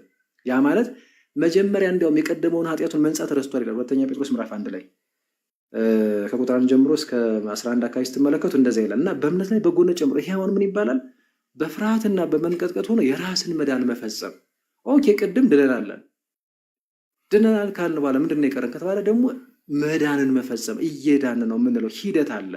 ለምሳሌ ቅድም እናቱ ሲናገር ነበር። አንድ ህፃን ልጅ ተወለደ ማለት በቃ አደገ፣ ህይወቱ ምንድነው ይሄ ተመነደገ ማለት አይደለም። ህይወት መወለድ ብቻ አይደለም፣ ህይወት ማደግም አለው። ኦኬ ህይወት ምን አለው? ፕሮሰስ ማደግም አለው። ልክ እንደዛ ተወለድን አይደለም፣ የእግዚአብሔር ልጅ ሆነ አይደለም፣ ማደግ አለብን። ወዴት? እንዴ ማንን በመምሰል ህይወት ነው የምናደርገው? አምላካችንን ጌታችን መድኃኒታችን ኢየሱስ ክርስቶስን በመምሰል ህይወት ፍለጋውን ተከትላችሁ አይደለ? በመምሰል ህይወት ነው የምናደርገው። በቅድስና ህይወት መመላለስ፣ ስናጠፋ ንስሐ እየገባን ይሄ በፍርሃት መንቀጥቀጥ ምንድነው? በፍርሃትና በመንቀጥቀጥ ሆኖ የራስን መዳን መፈጸም ይባላል። እየዳን ነው የምንለው ፓርት ማለት ነው። በቅድስና ህይወት መመላለስ፣ ስናጠፋ ንስሐ እየገባን ወደ ስጋው ደግሞ ፊልጵስዩስ ምዕራፍ 2 ቁጥር 12 ላይ እንዳለው ማለት ነው። አሁን ይህን ሂደት እያደረግን እስከ መጨረሻው ጸንተን መገኘት አለብን። እስከ መጨረሻ የሚጸና እርሱ ይሄደናል። ማቴዎስ ወንጌል ምዕራፍ 10 ቁጥር 22 እና የማቴዎስ ወንጌል ምዕራፍ 24 ቁጥር 13 ላይ ተመሳሳይ ቃል እናገኛለን። ስለዚህ ሰው ሲያጠፋም ንስሐ እየገባ ከስጋ ስራ እየራቀ የመንፈስ ፍሬዎችን እያፈራ ገላትያ ምዕራፍ 5 ላይ እንደዛ ካልሆነ የስጋ ስራ የተገለጠ ነው። ዝሙት፣ ርኩሰት፣ መናፍቅነት፣ መዳራት፣ መለያየት፣ ጣዖትን ማምለክ ወዘተ ይልና እንደዚህ የሚያደርጉት መጀመሪያ እኮ ድነው ነበር እኮ፣ ግን የራሳቸውን መዳን ላይ ኃጢአት ስለሰሩና ንስሐ ሳይገቡ ስለቀሩ እንደዚህ የሚያደርጉት የእግዚአብሔር መንግስት አይወርሱ። ምን ማለት ነው? አይድኑም። መዳን ምን ላይ ነው የሚፈጸመው? የእግዚአብሔር መንግስትን በመውረስ ማለት ነው። እንጂ ልጅ በመሆን ብቻ አይደለም፣ ወይም ከቀደመ ኃጢአት በመታጠብ ብቻ አይደለም መዳን የሚፈጸመው። ስለዚህ ሂደት የሚሆነው ለዚህ ነው። ድነናል እንላለን፣ እየዳን ነው የምንለው ሁለት ነው የእግዚአብሔር ልጅ ምን ሆነው አንዴ አልተቀበልነውም እያልን አይደለም። እሱማ አገኘን እኮ የእግዚአብሔር ልጅነትን ጸጋ ይዘን ግን ያን የጸጋ ልጅነት ይዘን ግን በቅድስና ህይወት መመላለስ አለብን። ስናጠፋ ንስሐ እየገባን በፍርሃትና በመንቀጥቀጥ ሆነ የራሳችን መዳን መፈጸም አለብን። ክርስቶስን በመምሰል ህይወት እያደግን ነው የምንሄደው። እንዲህ ከሆነ በእምነታችሁ ላይ በጎነት፣ በበጎነት ላይ እውቀት፣ በእውቀት ላይ እግዚአብሔር በመምሰል ህይወት ምንድነው? እግዚአብሔር መውደድ፣ እግዚአብሔርን በመውደድ የወንድማማች መዋደድ እንዲህ እያደረጋችሁ ከፊት ይልቅ አሁን ከተጋችሁ ይላል ቅዱስ ጳውሎስ። ሀሳቡን እንደምነግራችሁ በተወሰነ መልኩ ወደ ዘላለሙ ወደ ጌታችን መድኃኒታችን ኢየሱስ ክርስቶስ ከፊት ይልቅ ትጉ ብሎ ማለት ነው። ወደ ዘላለሙ ወደ ጌታችን መድኃኒታችን ኢየሱስ ክርስቶስ መንግስት መግባት በሙላት ይሰጣችኋል ይላል። ምን እያለ ነው? አሁን ልጆች ሆናችኋል። ኦኬ። ስለዚህ እግዚአብሔርን በመምሰል ደግሞ የመለኮት ባህሪ ተካፋዮችም ይላል። እግዚአብሔርን በመምሰል ህይወት ተመላለሱ፣ ትጉ። አሁንም ማተጉ ከሆነ የቀደመውን ኃጢአታችሁን መንጻት ረስታችኋል። ኦኬ። እንደገና ታጡታላችሁ ነው። ስለዚህ በእምነት ላይ የጨመራችሁ እንደዚህ ደጉ ነው። እንደዚህ ሆናችሁ ከሆነ የምትጸኑት ወደ ጌታችን መድኃኒታችን ኢየሱስ ክርስቶስ መንግስት መግባት በሙላት ተሰጥቷችኋል ነው፣ ይሰጣችኋል። ያን ማለት ነው ወደ መንግስተ ሰማያት ትገባላችሁ ነው። ይኸው ትገባላችሁ። አሁን እስከ መጨረሻ የሚጸና ይድናል የሌለ። ስለዚህ እንገባለን ነው እንጂ ብሎ ገብተናል እንዴ አይባልም። ስለዚህ ድነናል፣ እየዳን ነው፣ እንድናለን። ያ ማለት መንግስት እንገባለን ስለሆነ ወይም ገነት መንግስት እንገባለን ስለሆነ ወይም ደግሞ ጌታ ፍርድ ጊዜ መጣ ጊዜ በቀኝ እንቆማለን የሚል ስለሆነ ይሄ ሂደቱ ነው እናገኘዋለን። ስለዚህ በጣም ጥንቃቄ የሚፈልግ ነገር ነው። ቅጽበት ካረከው ዋን ሴቭድ ኦልዌይስ ሴቭድ በጣም ፍጹም አጋንንታዊ የሆነ ነገር ነው። መጽሐፍ ቅዱስን አሽቀንጥሮ የሚጥል ነገር ነው እና በጣም እሱም በነገራችን ላይ ሰዎቹ አሁን እየተዉት ነው እና ግለሰባዊ ቅዠት ወይም ደግሞ የሰው ቅዠት አለበት የሚለውን ነገር እሱን ትዙ ነው። ቶማስ ስላቆየው በጣም ይቅርታ እሺ ወንድሜ። ሜቢ ተጨማሪ ነገር ከሆነ ብዬ ነው ቅድም በደንብ ስላልሰማው ይችን ነገር ባነሳ ብዬ ሳስብ ስለነበረ ለዛ ነው። እሺ እና አሁን እጅን መጠቀም ትችላለህ። ክርስቶፎሮስ እግዚአብሔር ያክብር። እኔ ለመናገር እኮ እጅ አላወጣሁም። ቅድም የጭብጨባ ምልክት ያደረግኩት ነው እንዴ? ጭብጨባ ባችንን አፖስቶሊክ እሱን አድናቆቴን ለመግለጽ ነበረ ደጋግሜ እንትን ያልኩት። ሆኖም ግን ምንም በጣም የሚገርም ነው። በጣም ነው የተደነቅኩት። ባይዘወይ ድንቅ የሆናችሁ ልጆች አይቻለሁ። በጣም ይገርማል። ሌላው ከዚህ ከድነት ጋር ድምፅ ግን ራቅ ብላብኛለች። ቶማስ መስተካከል የምችል ነገር ትኖር ይሆን? ድምፅ ይርቀዋል፣ በጣም ርቀዋል። እውነት ሌላ ዲቫይስ ስለሆነ ሊሆን ይችላል። ቆየኝ እስኪ ልቀይር።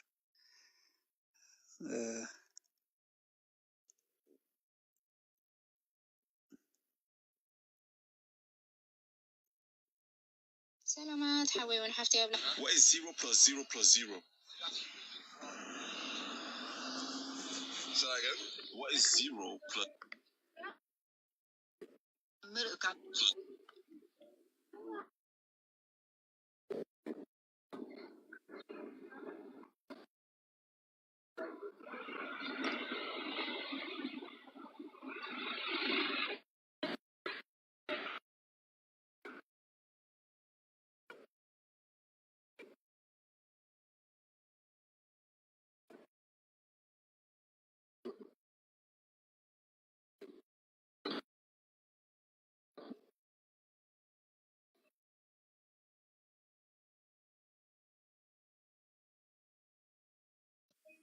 ዲያቆን እስከሚመጡ ድረስ እስኪ ኮፒ ሊንኳን ከፍ እናርጋት። እስካሁን 3 ብቻ ናት።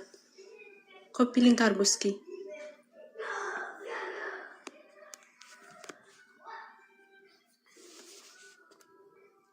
ታቦ አሪፍ ነው። ኮፒ ሊንክ እናርግ። ቢያንስ 5 እናስገባት ዲያቆን እስከሚመጡ ድረስ። ቢኒ ሁላችሁም ኮፒ ሊንክ አርጉ። 118 ሰዎች አለን። እነሱ እስከሚመጡ ድረስ ዲያቆን እስከሚመጡ ድረስ ኮፒ ሊንክ እናርግ።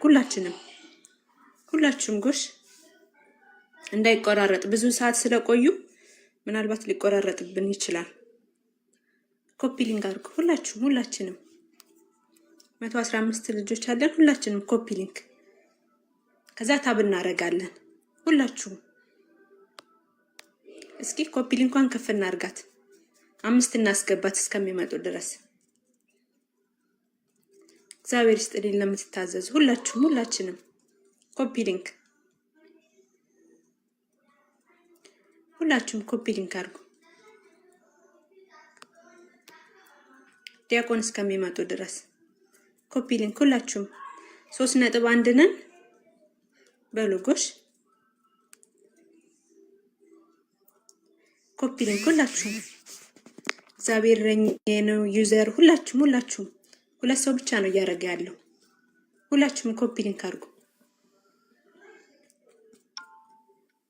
ሁላችሁም ጎሽ እሺ ብዙ እናመሰግናለን ነታችን ቶማስ መጣ መጥቻለሁ ይሰማል ይሻል ይሆን አሁን ቆንጆ ነው የሚገርም ድምጽ በጣም ተውጦብኝ ነበርና ቆንጆ ነው ቀጥል አሁን እሺ ኦኬ በጣም ጥሩ ነው ከዚህ ከድነት ጋር ሌላው አእምሮ ላይ ያለ ጥያቄ ድነት ለተመረጡ ሰዎች ነው የሚል ነገር መጽሐፍ ቅዱስ ውስጥ ይሄም አሻሚ እንደሆነ ታውቁታላችሁ እነዛ ፕሮቴስታንቶች ካልቪኒዝም እና አርሜኒያኒዝም የሚል ትምህርት አላቸው በቅርቡ ነው የሰማሁት ይሄ ካልቪኒዝም አርሜኒያኒዝም የሚባለው ነገር ግን ሁለቱንም ትምህርቶች ሳዩ ጎን ለጎን ሳይ ሁለቱንም የሚደግፉ ጥቅሶች አሉ አሁን በምን ተአምር አንደኛው ከሌላኛው የተሻለ ትክክል ነው ማለት እንደሚቻል አላቅም ለምን በተለይ ሮሜ ስንት ላይ ነው 11 ነው 10 ላይ ይሄ ድንዛዜ እግዚአብሔር እስራኤላውያን ላይ የመንፈሳዊ ድንዛዜ ለቀቀባቸው የሚለው ነገር ታስታውሱት እንደሆነ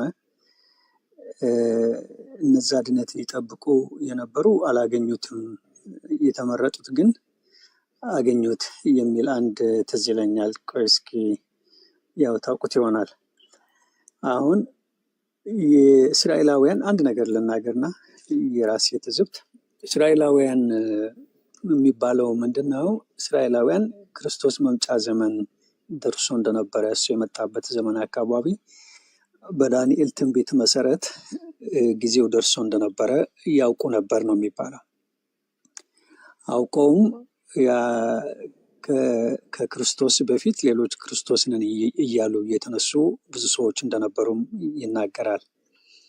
ይነገራል ከዚህ በፊት ሐዋርያት ላይ የተጠቀሰ ይመስለኛል ከዚህ በፊት እከሌ የሚባል ሰው ተነስቶ ነበረ እከሌ የሚባልም እንደዚህ ተነስቶ ነበረ ከዛ እሱ ሲሞት ተበተኑ የሚል ነገር አለ እና ታሪኩም የሚያውቁ ሰዎች ሲናገሩ የሰማሁት ያኔ አንዳንድ ሰዎች ተነስተው በጉልበት የሮማን መንግስት በቃ እንጥለዋለን እኔ ክርስቶስ ነኝ ተከተሉኝ ይሉና ብዙ ሰዎች ይከተሏቸዋል ከዛ ከነዛ የሮማ ወታደሮች ጋር ጦርነት ይገጥማሉ ወይ ይሞታሉ ወይ ይያዛሉ ከዛ ይበተናል እንዲህ እያለ ህዝቡ በጣም ተሰላችቶ እስኪሰለቻቸው ድረስ አንዱ ይነሳል ክርስቶስ ነኝ ይላል ሌላው ይነሳል እውነት እየመሰለው አንዳንዱ ደግሞ ግር ብሎ ይከተለዋል ከዛ ይበተናል እንዲህ እያለ መሰላቸት ፈጥሮ ነበረ ጌታ ኢየሱስ ክርስቶስ እስኪገለጥ ድረስ ሌላው ከተገለጠ በኋላ ደግሞ የተሰናከሉበት ነገር እኔ ዝም ብዬ ሳይሆን የተሰናከሉበት እኔም በሆን በቃም መሰናከልባቸው ነገሮች ይታዩኛል መጽሐፍ ቅዱስ ላይ ሳነበው ለምሳሌ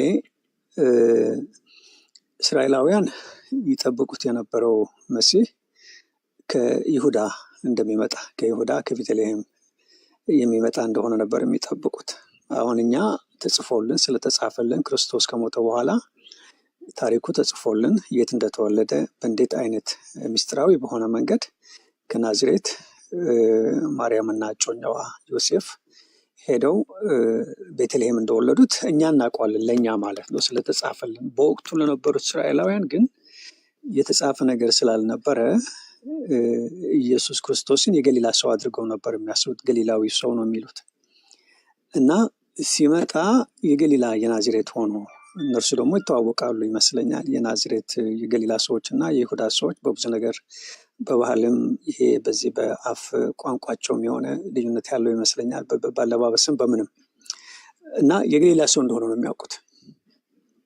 እና አንደኛው የተሰናከሉበት የሚመስለኝ እነሱ የጠበቁት የይሁዳ ሰው ሆኖ ሲመጣ ግን የናዝሬት ሰው የገሊላ ሰው ሆኖ መጣባቸው። አንደኛ። ሁለተኛው እነሱ ምድራዊ የሆነ ሰው ነው መሲህ ሆኖ የሚነሳው የዳዊት ልጅ የሆነው ብለው ሲጠብቁ ከሰማይ የወረድኩ እንጀራ ነኝ እኔ ነኝ ሲላቸው ደግሞ ብዙ ተሰናከሉ። እንዴት ከሰማይ ወረድኩ ይለናል? እዚህኛ ጋር አይደለም ወይ ያደገው? እዚህኛ ጋር አባቱ ዮሴፍ አይደለም ወይ? እናቱስ እንትን አይደለችም ወይ? ወንድሞቹስ እህቶቹስ የሚለው ነገር ትዝ ይላቸዋል። እንዲህ እያሉ ብዙ ሰዎች ተሰናከሉ ከሰማይ ወረድኩ ሲል። ሁለተኛ። ሶስተኛ የተሰናከሉበት ደግሞ እነሱ የሚጠብቁት መሲህ ኢሳያስ 9 እንደገለጸው በአባቱ ዙፋን ላይ የሚቀመጥ ንጉሥ ይሆናል፣ ለዘላለም የሚጸና መንግስት ይመሰርታል የሚል እነሱ የተረዱት የሚመጣው ከረማውያን ግዛት ከዛ ጭቆና ነፃ ያወጣናል የሚሉት ኃያል የሆነ ንጉሥ የሚሆን በዙፋን ላይ የሚቀመጥ እንጂ ጠላቶቻቸውን ውደዱ የሚል ማለት ነው። እንግዲህ ሲመጣ ጠላቶቻቸውን ውደዱ ተራ ሰው ሆኖ መጥቶ የድነት መንገድ የጽድቅ መንገድ ቶታሊ እነሱ ከሚያውቁት ከህግ በጣም የተለየ ነገር ሲያስተምራቸው። ቶማስ ይቅርታና ትንሽ ሰፋ ያለ ነገር ነው እያነሳ ያለው ከፕሪስቴሽን ጋር የተያዘ እንደገናም ደግሞ እስራኤል ጋር ምናምን እንዴት ተሰናከሉበት ከሚለውና አንተ ጋር ብቻ እንዳንቆይ ሀሳብም ጥያቄም ያላቸው ወንድምቶች ስላሉ እኔም ልወጣ ስለሆነ እስቲ ጥር ለማድረግ ሀሳቡን ሰራው የተረዳው ሰራው በቃ የኔ ግንዛቤ ልተወው እና አሁን ያልድም ለዛ እኮ ነው ቶማስ አሁን እኔ ዝም ብሎ ውጪ ሆነህ ድካም ይበዛል ቅድም ያልኩ ተረድተኛል እንዳይሆን ነው። አሁን ላይ በእርግጥ እንደዚህ መጠየቅን መቀጠል አለበት፣ ግን አሁን ለወደፊቱ ግን ራስክን የሆነ እንትን ብለህ ከመማር በደንብ በቃ እኔ ብጀምር ነው መመክረህ። ካለበለዚያ ግን እዛም ታነባለህ። አሁን ለምሳሌ ምን አልከኝ ቅድም እኔንም ግራ የሚያጋባኝ ወይም ደግሞ ያሰናክለኝ አይነት ነገር እየተናገርክ ነበር። ትክክል ነው የገለጽክበት መንገድ፣ ግን መጽሐፍ ቅዱስ የሚያሰናክል ምንም ሆኖ ሳይሆን በራሳችን መንገድ ሄደን ተሰናከሉበት እንደሚለው ተሰናካዮች እኛው ራሳችን ሆናለን ማለት ነው። ያ እንዳይሆን እንዳልኩ ቁጭ ብለን መሪ ያሳዩናል። ይሄ እንደዚህ ነው ያ እንደዚህ ነው የጥንት አባቶች እንደዚህ ፈቱት ምናምን ወደሚል ነው የምንሄደው። ሐዋርያት ደግሞ እኮ እንደዚህ ብለዋል። አንድ ጥቅስ አንድ ቦታ ስታገኝ የራዚ ሌላ ጥቅስ እኮ እንደዚህ ይላል ስትባል እንጂ በራስህ አንደኛውን ጥቅስ ብቻ ለምሳሌ ብትይዘው በቃ እዛ ጋር ድምዳሜ ይዘህ ልትሄድ ትችላለህ። እና እነዚያ ችግሮች እንዳይፈጠሩ አይ ቲንክ ትምህርት የምትወስድበት ይመስለኛል። ሀሳብክን ግን ጥር አድርገህ አስቀምጥልኝና ጥቂት ነገር ብዬበት ሌላ ጊዜ ደግሞ በስፋት እንደዚህ ብቅ ስለምትል እናየዋለን። እሺ አሁን ልተው፣ ይህ ሰፊ ነው እውነት ነው። ግን የሮሜ ቅድም 10 ነው 11 ላይ ያለው የድንዛዜ መንፈስ እግዚአብሔር ለቀቀባቸው። ድነትን ይጠብቁ የነበሩ ሰዎች አላገኙትም፣ የተመረጡት ግን አገኙት የሚል ነገር ትዝ ይለኛል። ምናልባት የምታስታውስ ሰዎች ካላችሁ። ይሄ ብቻም ሳይሆን ብዙ ቦታ ላይ ፕሬዲስቲኔሽን ላይ ቶማስ አሉ እንደዚህ የሚጠቅሷቸው እነሱ ሚስቶቹ። በጣም ትክክል ነው። ጥሩ ነው። ጠቅላላ ያለ ሀሳብ ልስጥህና ካስፈለገ ሌላ ጊዜ አንድ ባንድ ልናያቸው እንችላለን። አይሻልም? ጥሩ ነው ራሱ ያ ግን እዚህ ጋር ሀሳብ ክንና ቅድም ካነሳው አንጻር ጠቅላላ ያለ ሀሳብ ሰጥቼ ከዛ ሌሎችን እንትን ብዬ እንደወጣ ብዬ ነው። አጭር ጊዜ ነው ያለኝ ቆየ ብዙ። እሺ መልካም። ስለዚህ በቃ ይሄ ነው። እኔ እንግዲህ አንተ ስለጋበዝከኝ እንጂ እጄን ለማውጣት እቅዱ አልነበረኝም። አዎ ከያዝከው አይቀር ግን ይሄ ያው ታውቁታላችሁ እናንተም የድነት ለሁሉም ነው ወይስ ለተመረጡት የሚለው ነገር በቃ እንዴት ነገር ልበልበት እሱ ጋር ዝም ብለህ ላመላክትህና ከዛ አንተም እንትን ትለዋለህ። ከዛ ሌላ ጊዜ ደግሞ በተለይ ደግሞ አሁን እዚህ ከአዛማኒ ሊክሮስ እስረኛ ላይ ከወንጌል ዲያቆን እሳቸው ጋር እንደያዝ ነው መርሃ ግብር አለ። እንዲህ አይነት ፖይንቶችንም እናያቸዋለን ማክሰኞ እና ሐሙስ ሌሎችም መምህራን ባሉበት ማለት ነው። በውስጥ እየተነጋገር እንዲህ አይነት ሀሳቦችን በደንብ ፍትፍት እያደረግን የምናይበት መርሃ ግብር እናዘጋጃለን። ከዛም ደግሞ ያልገባችሁን የገባችሁ የምጠይቁበትም ቀን በተለይ ማክሰኞ እና ሐሙስ ስለምናዘጋጅ እንደዚህ አንዳንድ ሰፋ ያሉ የምታነሷቸው ጥያቄዎችን እንደዛ ባለ ጊዜ ርዕሰ ጉዳዩን ራሱን ባደረገው ቀን እየገባችሁ እንድጠይቁ እናደርጋለን። ሌሎች ቤቶችም አንዳንዴ ይነሳሉ። የሚገርምህ እንዲያውም ይሄ ሀሳብ መምህር በረከት ቤት መምህር በረከትን ታውቃቸዋለህ ቶማስ? ትከታተላቸዋለህ? በረከት አዝመረው ሚዩት ነህ እያወራ ከሆነ ሶሪ እያወራሁ ነበረ። አላቃቸውም በረከት ይገርማል። ኦርቶዶክስ ቦታ ዛሬ ሁለተኛ ቦታ ነው ይሄ እናንተ ጋር ስገባ ሌላ አዳም የሚባል አንድ ወንድም አለ ኦርቶዶክስ። እሱም ሶስት ጊዜ ገብቻለሁ። እሱን እናንተ ጋር ስመጣ ግን ለመጀመሪያ ጊዜ ነው እና ብዙ አላውቅም ማለት ነው። ፎሎው አድርጌ ያለው ፕራይቬት ነው መሰለኝ ትመልስልኝና እኔም ሸር አደርግልሃለሁ። እዛ ራሱ አይ ቲንክ ፕሬዲስቲኔሽን የሆነ ጊዜ እኔ እንዳውም አልመቼ ብሎ ብዙ ሀሳብ የሰጠውበት አይመስለኝም። ሌሎች በተለይ መምህር በረከትና ሌሎች መምህራን ግን የሰጡት ሀሳብ ያለ ይመስለኛል በደንብ ትምህርት ማለት ነው። እና ዩቲዩብ ላይ ከተገኘም ሸር አድርግሃለሁ። እንዳውም እዛ ጋር ጥያቄ ሙሉ በሙሉ ይመለሳል። ሌላ ጊዜ ግን ደግሞ እንዳልኩ ለምሳሌ ከዲያቆን ዛማን ሌሎችም አሉ መምህር በረከትም ጋር ሆነን ይህንን አንድ ልንዳስሰው የምንችለው አንዱ ፖይንት ቢኖር እንዲህ አይነቱ ነው። እዛ ላይም ሰፊ እንሄድበታለን። የበለጠ ደግሞ ግን እዛም እንደዚህ አይነት ርዕሶች ይሰጣሉ። እዛም ብዬ እንደዚህ ካወቃቸው እዛም ደግሞ ብቅ እያልክ እንዲህ አይነት ቦታዎች ሌሎችም አሁን ለምሳሌ ዛሬ ይህንን ብትጠይቅም ሌሎች ደግሞ ይኖሩሃል እየተመለሱልህ በደንብ እየገባህ ምናምን ኦርቶዶክስ ቤተክርስቲያንን በደንብ በቃ እያወቃት ምናምን እንድትሄድ ከመጠቆም አንጻር ነው። እሺ ለማንኛውም ምንድነው መሰለህ አሁን መጽሐፍ ቅዱስ በጣም ጥንቃቄ የሚፈልግ መጽሐፍ ነው ስለነበር ቅድምም በራሳችን እንትን ብለን እኛ ደካሞች ነን። የእግዚአብሔርን ሀሳብ እንደዚህ ፈልቀቀን እንትን ብለን በጣም ከባድ ነው። ደግሞ መጽሐፍ ቅዱስ ዝም ብሎ እንዲሁ ከባድ ነው። በነገራችን ላይ መጽሐፍ ቅዱስ ብቻ እኮ አይደለም ሳይንስ ራሱ እንኳን ሳይንስ አሁን ስምምነት ነች። ፋክት ፕላስ ያው ስምምነት አለው። መሰረቱም እምነት ነው። ባይዘ ለሳይንስ ራሱ ይታወቃል። አስዩ ጊዜ የምናውቃቸው ነገሮች አሉ። እሱ ብዙ ያስኬዳል። አትሊስት ግን ምድል ፈልጌ ነው እዛ ላይ እንኳን ራሱ መሪ አስተማሪ እኮ ግድ ነው ያስፈልገናል። ኤበል ቢበል ሲበል ሀበል ለበል በየቋንቋው በቃ እንዲበል ከዛ ደግሞ ይሄ እንደዚህ ነው ከዛ በስቴፕ ተመጥኖ በስንት እንትን ነው በስንት መከራ ነው አይደለም እንደ የምንደርሰው። ዝም ብድግ ብሎ አንብቦ ዶክተር ሰርቲፋይድ ብድግ ብሎ ዝም ብሎ ኢንጂነር ብድግ ብሎ መምህር እንደዚህ የለም። ይሄ እንግዲህ ተመልከቱ እዚህ ላለ ነገር ነው። እንግዲህ ደግሞ ሰማያትን አልፎ ወይም ደግሞ አጠቃላይ ይህንን ዓለም ውብና ድንቅ አድርጎ ስለፈጠረው ስለ እግዚአብሔርና አጠቃላይ ስለ ዘላለም ህይወታችን አስቡት እንግዲህ ምን ያህል እንጠነቀቅ እንደሚገባ ማለት መጽሐፍ ደግሞ እንደዛ የሚነግረን ቅድም ስጠቅስ ነበረ። እና ደካማ ነን እኛ እውነት ለመናገር ምንድነው ወደ አባቶች እንመለሳለን ያልኩት ለዛ ነው። ለምሳሌ ሐዋርያትን ያመናቸው ሐዋርያት ከጌታ እግር ስር ቁጭ ብለው ተምረው እንደገና ደግሞ ሞቼ እነሳለሁ አላቸው። እያንዳንዱ ነገር እንደ ምሳሌ ይችኛዋን ማለት ነው አደረገው። ከዛ ትንሽ እንዲያውም እኮ መጀመሪያ አካባቢ እነ ቅዱስ ጴጥሮስ ሌሎችም ተመልሰው ሄደው ነበረ። ኢብን መስቀል ላይ ቅዱስ ዮሐንስ ነው ከሐዋርያት መካከል የተገኘው። ከዛም ቤታችን አለች እንጂ እኮ በቃ ተጠራጥረውም ነበር ጭራሽ ወደ መንገድ እነ ሉቃስ እና ቀለዮጳ ሲሄዱ ምን እያሉ እንደነበር የምታውቁት ነገር ነው። በኋላ ግን ተነስቶ በተዘጋ ቤት ገብቶ ከዛም ደግሞ እያንዳንዱ ነገር እነ ቶማስና ገባ ጎን እንደዚህ ዳስ አጌታ ያምላኬ እንደዚህ እያንዳንዱ ነገር አሁን ሞቼ እነሳለሁ ነገራችን ላይ እኮ ማንም እኮ የሚያደርገው ነገር አይደለም። ስለዚህ እያንዳንዱ የተናገረው ነገር በሙሉ ፈጽሞ አዩ። ከዛ በኋላ ምንም ነገር አላዙም። ምስክሮች ናቸው ሂዱ አላቸው ላካቸው። ባዶ እጃቸውን ነው የላካቸው። የያዙት ወንጌልን ብቻ ነው። ትልቁ የያዙት መሳሪያቸው ወንጌል ነው። እሱን ያዙና ሂዱ ተባሉ። ወጡ። ቋንቋውን ገለጠላቸው። ከዛ በኋላ ምንድነው የጠበቃቸው? መከራ፣ ስቃይ። ግን እንደዛ ሆኖ ግን በእኔ አምኖ የሚሞት ትንሣኤና ሕይወት እኔ ነኝ ይነሳል ስላላቸው እሱን አምነው አለፉ። አሁን እነሱን አለማመን አይቻልም። ስልጣን፣ ሹመት፣ ገንዘብ ምናምን ቢያታላቸው ኑሮ ኦራ ለዚህ እኮ ነው ምናምን ይባል ነበር። ምንድነው ግን ነበር የእነሱ ሽልማት ከተባለ ሞት ነው፣ ግድያ ነው፣ በድንጋይ መወገር ነው፣ የቆዳቸው መገፈፍ ነው። እንዲህ ያጋጠማቸው የምታውቁት ነው። በተለይ ክርስትና ነገሮች ላይ ሁለተኛው እንደዚህ አንደኛው ሁለተኛው እያላችሁ ገና ክርስቶስ ከመንትን ካለበት ጀምሮ ስትመጡ እስከ በተለይ 300 ዓመታት በጣም ከባድ ዘመን ነበር። እንደዚህ አልጋ እንዳይመስላችሁ ብዙ ዋጋ ተከፍሎበታል። እና ለምንድነው እነሱን አሁን ግዴታ እናምናቸዋለን? ሲነግሩንም እንደዚህ ሆነው ጽፈው ሲሉም ከዛ ከነሱ ተቀጥሎ ደግሞ የተነሱ አባቶች አሉ። ለምሳሌ እነ ቅዱስ ፖሊካርፐስ፣ እነ ቅዱስ አግናጢዮስ፣ የቅዱስ ዮሐንስ ወንጌላዊ ባለራዩ የእሱ ደቀ መዛሙርት ናቸው። እሱ አስተምሮ እሱ እንትን አይላቸው ማለት ነው።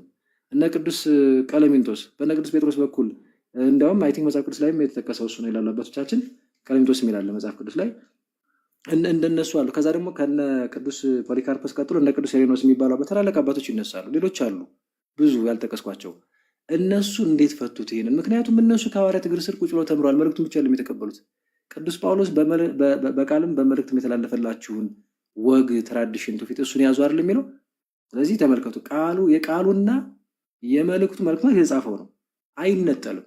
ዝም የተጻፈው ብቻ ብለህ ብትሄድ ከዛ ማንንም አልሰማም ብትል ይሄው ፕሮቴስታንት 47,000 እዛ የመዳን ትምህርት የሌለበት እንዲህ ነው የሚሆነው። ባይዞ ነገር ግን እንሄዳለን እንመለሳለን እንጂ ክርስቶፎሮስ ደስ ያለው ቶማስ ደስ ያለው እንደ ምሳሌ እዚህ ያለን ወይ ደግሞ እንደው አባ አንተናም ሆነው አባ ሆነው ወይ ሊቀ ሊቃውንት ሆነው ደስ ያላቸው የሚባል የለም። ሊቀ ሊቃውንት ዛሬ ሊቀ ሊቃውንት የሚባሉት የሐዋርያትን ትምህርት ሲወርድ ሲወራርድ የመጣውን እሱን ይዘው ነው እሱን ተምረው ነው እንጂ በራሳቸው ብድግ ብለው ዝም ብለው ምናምን እንደዛ አይደለም። ጥንቃቄ ይፈልጋልና ያንን ስቴፕ ተከትለን ነው የሚፈታው። እና እንግዲህ መቼም ካልቪኒስቶች መቼ እንደተነሱ ካልቪን ይታወቃል። ከ1600-700 ዓመታት በኋላ መጥቶ ኧረ ይሄ እኮ እንደዚህ አንድ ግለሰብ እንደዛ ሲሉ ቤተክርስቲያንን ክዶ ኧረ እኔ ያልኩትን ስሙ ሲል ሲጀመር ማለት እንዴት ይመጣል? ኦኬ ግን ደግሞ እንደዛ የሚመስሉ ጥቅሶች አሉ። በተለይ ከአውድ ውጭ ሲወጡ እንዴት እናድርጋቸው? አውዱን ማየት ነው። ከዛ አውድ ይታያል። ከዛ ደግሞ ሙሉ መጽሐፍ ይታያል። ለምሳሌ ዮሐንስ ወንጌል ላይ አንድ ነገር ብናገኝ ትንሽ እንትን ያለን ነገር ያልገባን ነገር እዛው አውዱን እናያለን። ምዕራፍ 1 ምዕራፍ 2 እናያለን። ምዕራፍ 3 እናያለን። ሙሉውን ደግሞ ዮሐንስ ወንጌል እናያለን። ከዛ ደግሞ ከአራቱ ወንጌላት አንጻር ደግሞ እናየዋለን። ከዛ ከሌሎች የአዲስ ኪዳን መጽሐፍት ከብሉይ ኪዳን አንጻር እንዲህ ነው እየታየ የሚመጣ በነገራችን ላይ እዛ እንደዛ መሆኑን ተከለክ ወደ አባቶችም ደግሞ እስቲ ምን ብሎ ፈታው ቅዱስ አትናቴዎስ እንዲህ ያልን ቅዱስ ቅርብ ናቸው። እነሱ ደግሞ ቅርበቱ ብቻ አይደለም በመንፈሳዊ ሕይወታቸው በመንፈሳዊ እውቀታቸው እንዲህ ዝም ብሎ ባጣ ቆየኝ አይነት አያያዝ እንደኛ ማለት ነው። እኛ እኮ አሁን ክርስትናን በነገራችን ለብዙዎቻችን በዚህ ዘመን ባጣ ቆየኝ ነገር ነው። ለእግዚአብሔር ሲሆን ጊዜ የለኝም፣ ለመንፈሳዊ ትምህርት ምናምን ሲሆን ለሌላው ለቡረቃው ለምኑ ለዓለም አለን አይደለም እንዴ? እንዲህ ነን። እነሱ እንዲህ አይደሉም። ባይዙ ሁሉን ትተው ተከተሉት እንደሚለው ሐዋርያትን የመሰሉ ሁሉን ትተው የተከተሉት በመንፈሳዊ ሕይወታቸው በመንፈሳዊ እውቀታቸው እውቀት ብቻ ሳይሆን ብቃት ደረጃ ይሄ መገለጥ የሚባለው አለ አይደለ? መገለጥም ጭምር ያላቸው ማለት በእነሱም ዘመን እንደዚህ አይነት አባቶች ናቸው። በነገራችን ዝም ብሎ ግምታቸው ምናምን የሚያስቀምጣሉ። ስለዚህ በዛ መንገድ እነሱ የነገሩን ግድ ነው። አውቶሪቲ ያለው ባለስልጣን እንደዛ ነው። ወደ እነሱ እንሄዳለን። ቅርበትም አለው ሕይወታቸው ፕላስ ደግሞ ቅርበት ሲባል ቁጭ ብሎ መማራቸው ከሐዋርያት እግር ስር ሐዋርያትን የምናውቀው ከጌታ እግር ስር ሁሉን ነገር አይተዋል፣ ሰምተዋል። አንደኛ ዮሐንስ ምዕራፍ 1 ቁጥር ላይ እንደምናገኘው። ስለዚህ ወደዛ ሄደን ነው የሚፈታው። የሆነ ቀደም እንዳልኳቸው ግለሰብ መጥቶ የሆነ ነገር ሲል በዛ ስደዳ የሚባል ነገር የለም። ቤተክርስቲያን ወጥ የሆነ ትምህርት ነው ያላት። እሱን ትምህርት ይቀበላል ሰው። አልቀበልም ካለ እንዲማር ምናምን ይመከር ይዘከራል። እምቢ ካለ ይቆረጣል። እኛ ከሰበክላችሁ የሚለይ ወንጌል ማንም የሚሰብክላችሁ ምን ይሁን? የተባረከ ይሁን ነው እንዴ? ችግር የለውም ነው እንዴ? የተረገመ ይሁን። እኛ ያልሰበክ ነው ሌላ ኢየሱስ ማንም የሚሰብክላችሁ የተረገመ ይሁን ነው። ሁለተኛ ቆሮንቶስ ምዕራፍ 11 ቁጥር 4 እና ገላትያ ምዕራፍ 1 ቁጥር 6-9 መመልከት ትችላላችሁ። ሌላም ክፍል ላይ እንደዛ ነው። የክርስቶስን ትምህርት ማንም ቢያመጣ አትቀበሉ ነው የሚለው። በነገራችን ላይ ሁለተኛ ዮሐንስ 1 ምዕራፍ ላይ ያለው ቁጥር 9-10 ብትመለከቱ ወይ እስከ 11 እንደዛ ነው የሚለው። ስለዚህ በጣም ጥንቃቄ ነው የሚሆነው የምናደርገው። ስለዚህ ያንን ይዞ መምጣት አለበት እና ይህ ቀድሞ እግዚአብሔር እንደው ገሊላ ላይ ወስኖበት እንደው መጽሐፍ ቅዱስም አይልም የሚመስሉ አገላለጾች አሉ። ግን እንዴት ነው ቅድም እንዳልኩት በአውድና በመጽሐፍ ቅዱስ ባለው ነባራዊ ሁኔታ ነው የሚፈታው። ጥቂት ዝም ብያለሁኝ አሁን በግርድፉ ሌላ ጊዜ ስለምናየው እንጂ ይህ ዝም ብሎ የሆነ አካል ላይ ድቅን መጀመሪያም አሁን የሚሉት እነሱ ለሞትም የፈጠረው አለ። ኦልሬዲ በቃ ምንም ቢያደርግ ቢፈርጥ እንትን ቢል ምንም በቃ መደን አይችልም። ኦልሬዲ ተወስኖበት የፋይዞ እስላማዊ አስተምሮ ነው ተቀድሮበት ማለት ነው። ቀደራ ይባላል እነሱ ተቀድሮበት በቃ እንደዛው ለጽድቅ ብቻ ደግሞ ሆኖ ደግሞ እንዲሁ ቀድሞውኑ ከማመኑ በፊት ምናምን እነዛ የተፈጠራለ። ስለዚህ በቃ አይነት ነገር እንዲህ አይነት በነገራችን ላይ አጋንንታዊ ትምህርት እስላማዊ ነው እንስማማለን። ክርስቲያናዊ የሆነ ትምህርት ግን ቤተክርስቲያን ታሪክ የለም። ቤተክርስቲያን ነው የምላቸው ደረጃ እነ ካልቪን ብድግ ብለው ምናምን መሰላቸው እንግዲህ ከራስ መጀመር ምላቸው እኮ ነው የሄዱት አለ። ግን መጽሐፍ ቅዱስ ምንድን ነው የሚለንሽ? ለምሳሌ በጣም ቅርብ ቅድም ስንጠቅስ የነበረው ቶማስ የማርቆስ ወንጌል 16:15-16 ወንጌልን ለፍጥረት ሁሉ ሰበኩ። አሁን ተመልከት፣ የሚሰበከው ለምን ሁሉ ነው? ለሰው ሁሉ፣ ለፍጥረት ሁሉ። ፍጥረት ያለው ሰውና ይታወቃል። ለሰው ሁሉ ለፍጥረት ሁሉ ይሰበካል። አይ እንደው እንደዚህ ለወሰንኩባቸው የለም። ተሰብካለህ። ከዛስ ያመነ የተጠመቀ ይድናል። ያ የሰበከው ሰው የማመንም ያለማመንም አምኖ የመጠመቅም እንደዚህ ብለ አምኖ የመጠመቅም አምኖ ያለመጠመቅም መብቱ እጁ ላይ ነው ያለው ማለት ነው። ኢቭን ቃሉን መስማትም ባለመስማትም መብቱ እጁ ላይ ነው ያለው። ካቱ ፍጥረት ሁሉ ነው። ወንጌል ለፍጥረት ሁሉ ነው። አዩ መዳን ለፍጥረት ሁሉ ነው። ወንጌል ስለ መዳን ነው አይደል? ለፍጥረት ሁሉ ነው። ስለዚህ ያ ሰው አምኖ ከተጠመቀ ይድናል። ያላመነ ግን ምን ይሆናል? ይፈረድበታል። ስለዚህ መምህራንን ላከ እግዚአብሔር። ከዛ ደግሞ ስበኩ አለ። እንግዲህ ይሰማል። አምናለሁ ካለ እሳየው። እንዳያምን አድርጎ እግዚአብሔር አይፈጥረውም። እንደዛማ ከሆነ ለፍጥረት ሁሉ ለምን ብሎ ይነገራል? እንደዛማ ከሆነ ተመልሶ እግዚአብሔር እንዴ መልሶ ራሱ እንደዛ እንትን አድርጎበት መልሶ ደግሞ እንደገና የሚፈርድ አምላክ እኛ የለንም። በነገራችን ላይ እግዚአብሔር እኮ ከሰው ወገን መልሶ እንዳይድን አድርጎ መልሶ ደግሞ እንደገና ደግሞ እዛው እሱን ጥፋተኛ አድርጎ ፈረደበት ብሎ መናገር እኮ እንዲህ ሰው እንኳን ይሄን ያደርገዋል? እንዲህ ጎበዝ፣ አሁን አስበዋል? እጅና እግርህን እንደዚህ አስሬህ ማለት ነው። እጅና እግርህን አስሬህ ትንሽ ራቅ ያለ ቦታ ሆንኩኝና በ5 ደቂቃ ውስጥ እኔ ካለሁበት ቦታ ላይ ድረስ ብለህ ሩጣ ድረስ ብለህ ማለት ነው። እንደዚህ ጥፍንቅ ከዛ አልደረስክም ብዬ ስቀጠቅጠህ ጥፍንቅ አድርጌ አስሬህ ከዛ ደግሞ ምን ማለት ነው? ይሄ ማለት እንዲሁ ሰው እንኳን ያደርገዋል? እንደዚህ አይነት አምላክ የለንም እኛ። በነገራችን እነሱ የሚሉት እንደዚህ ያለ ነው። ግን መጽሐፍ ምን አለ?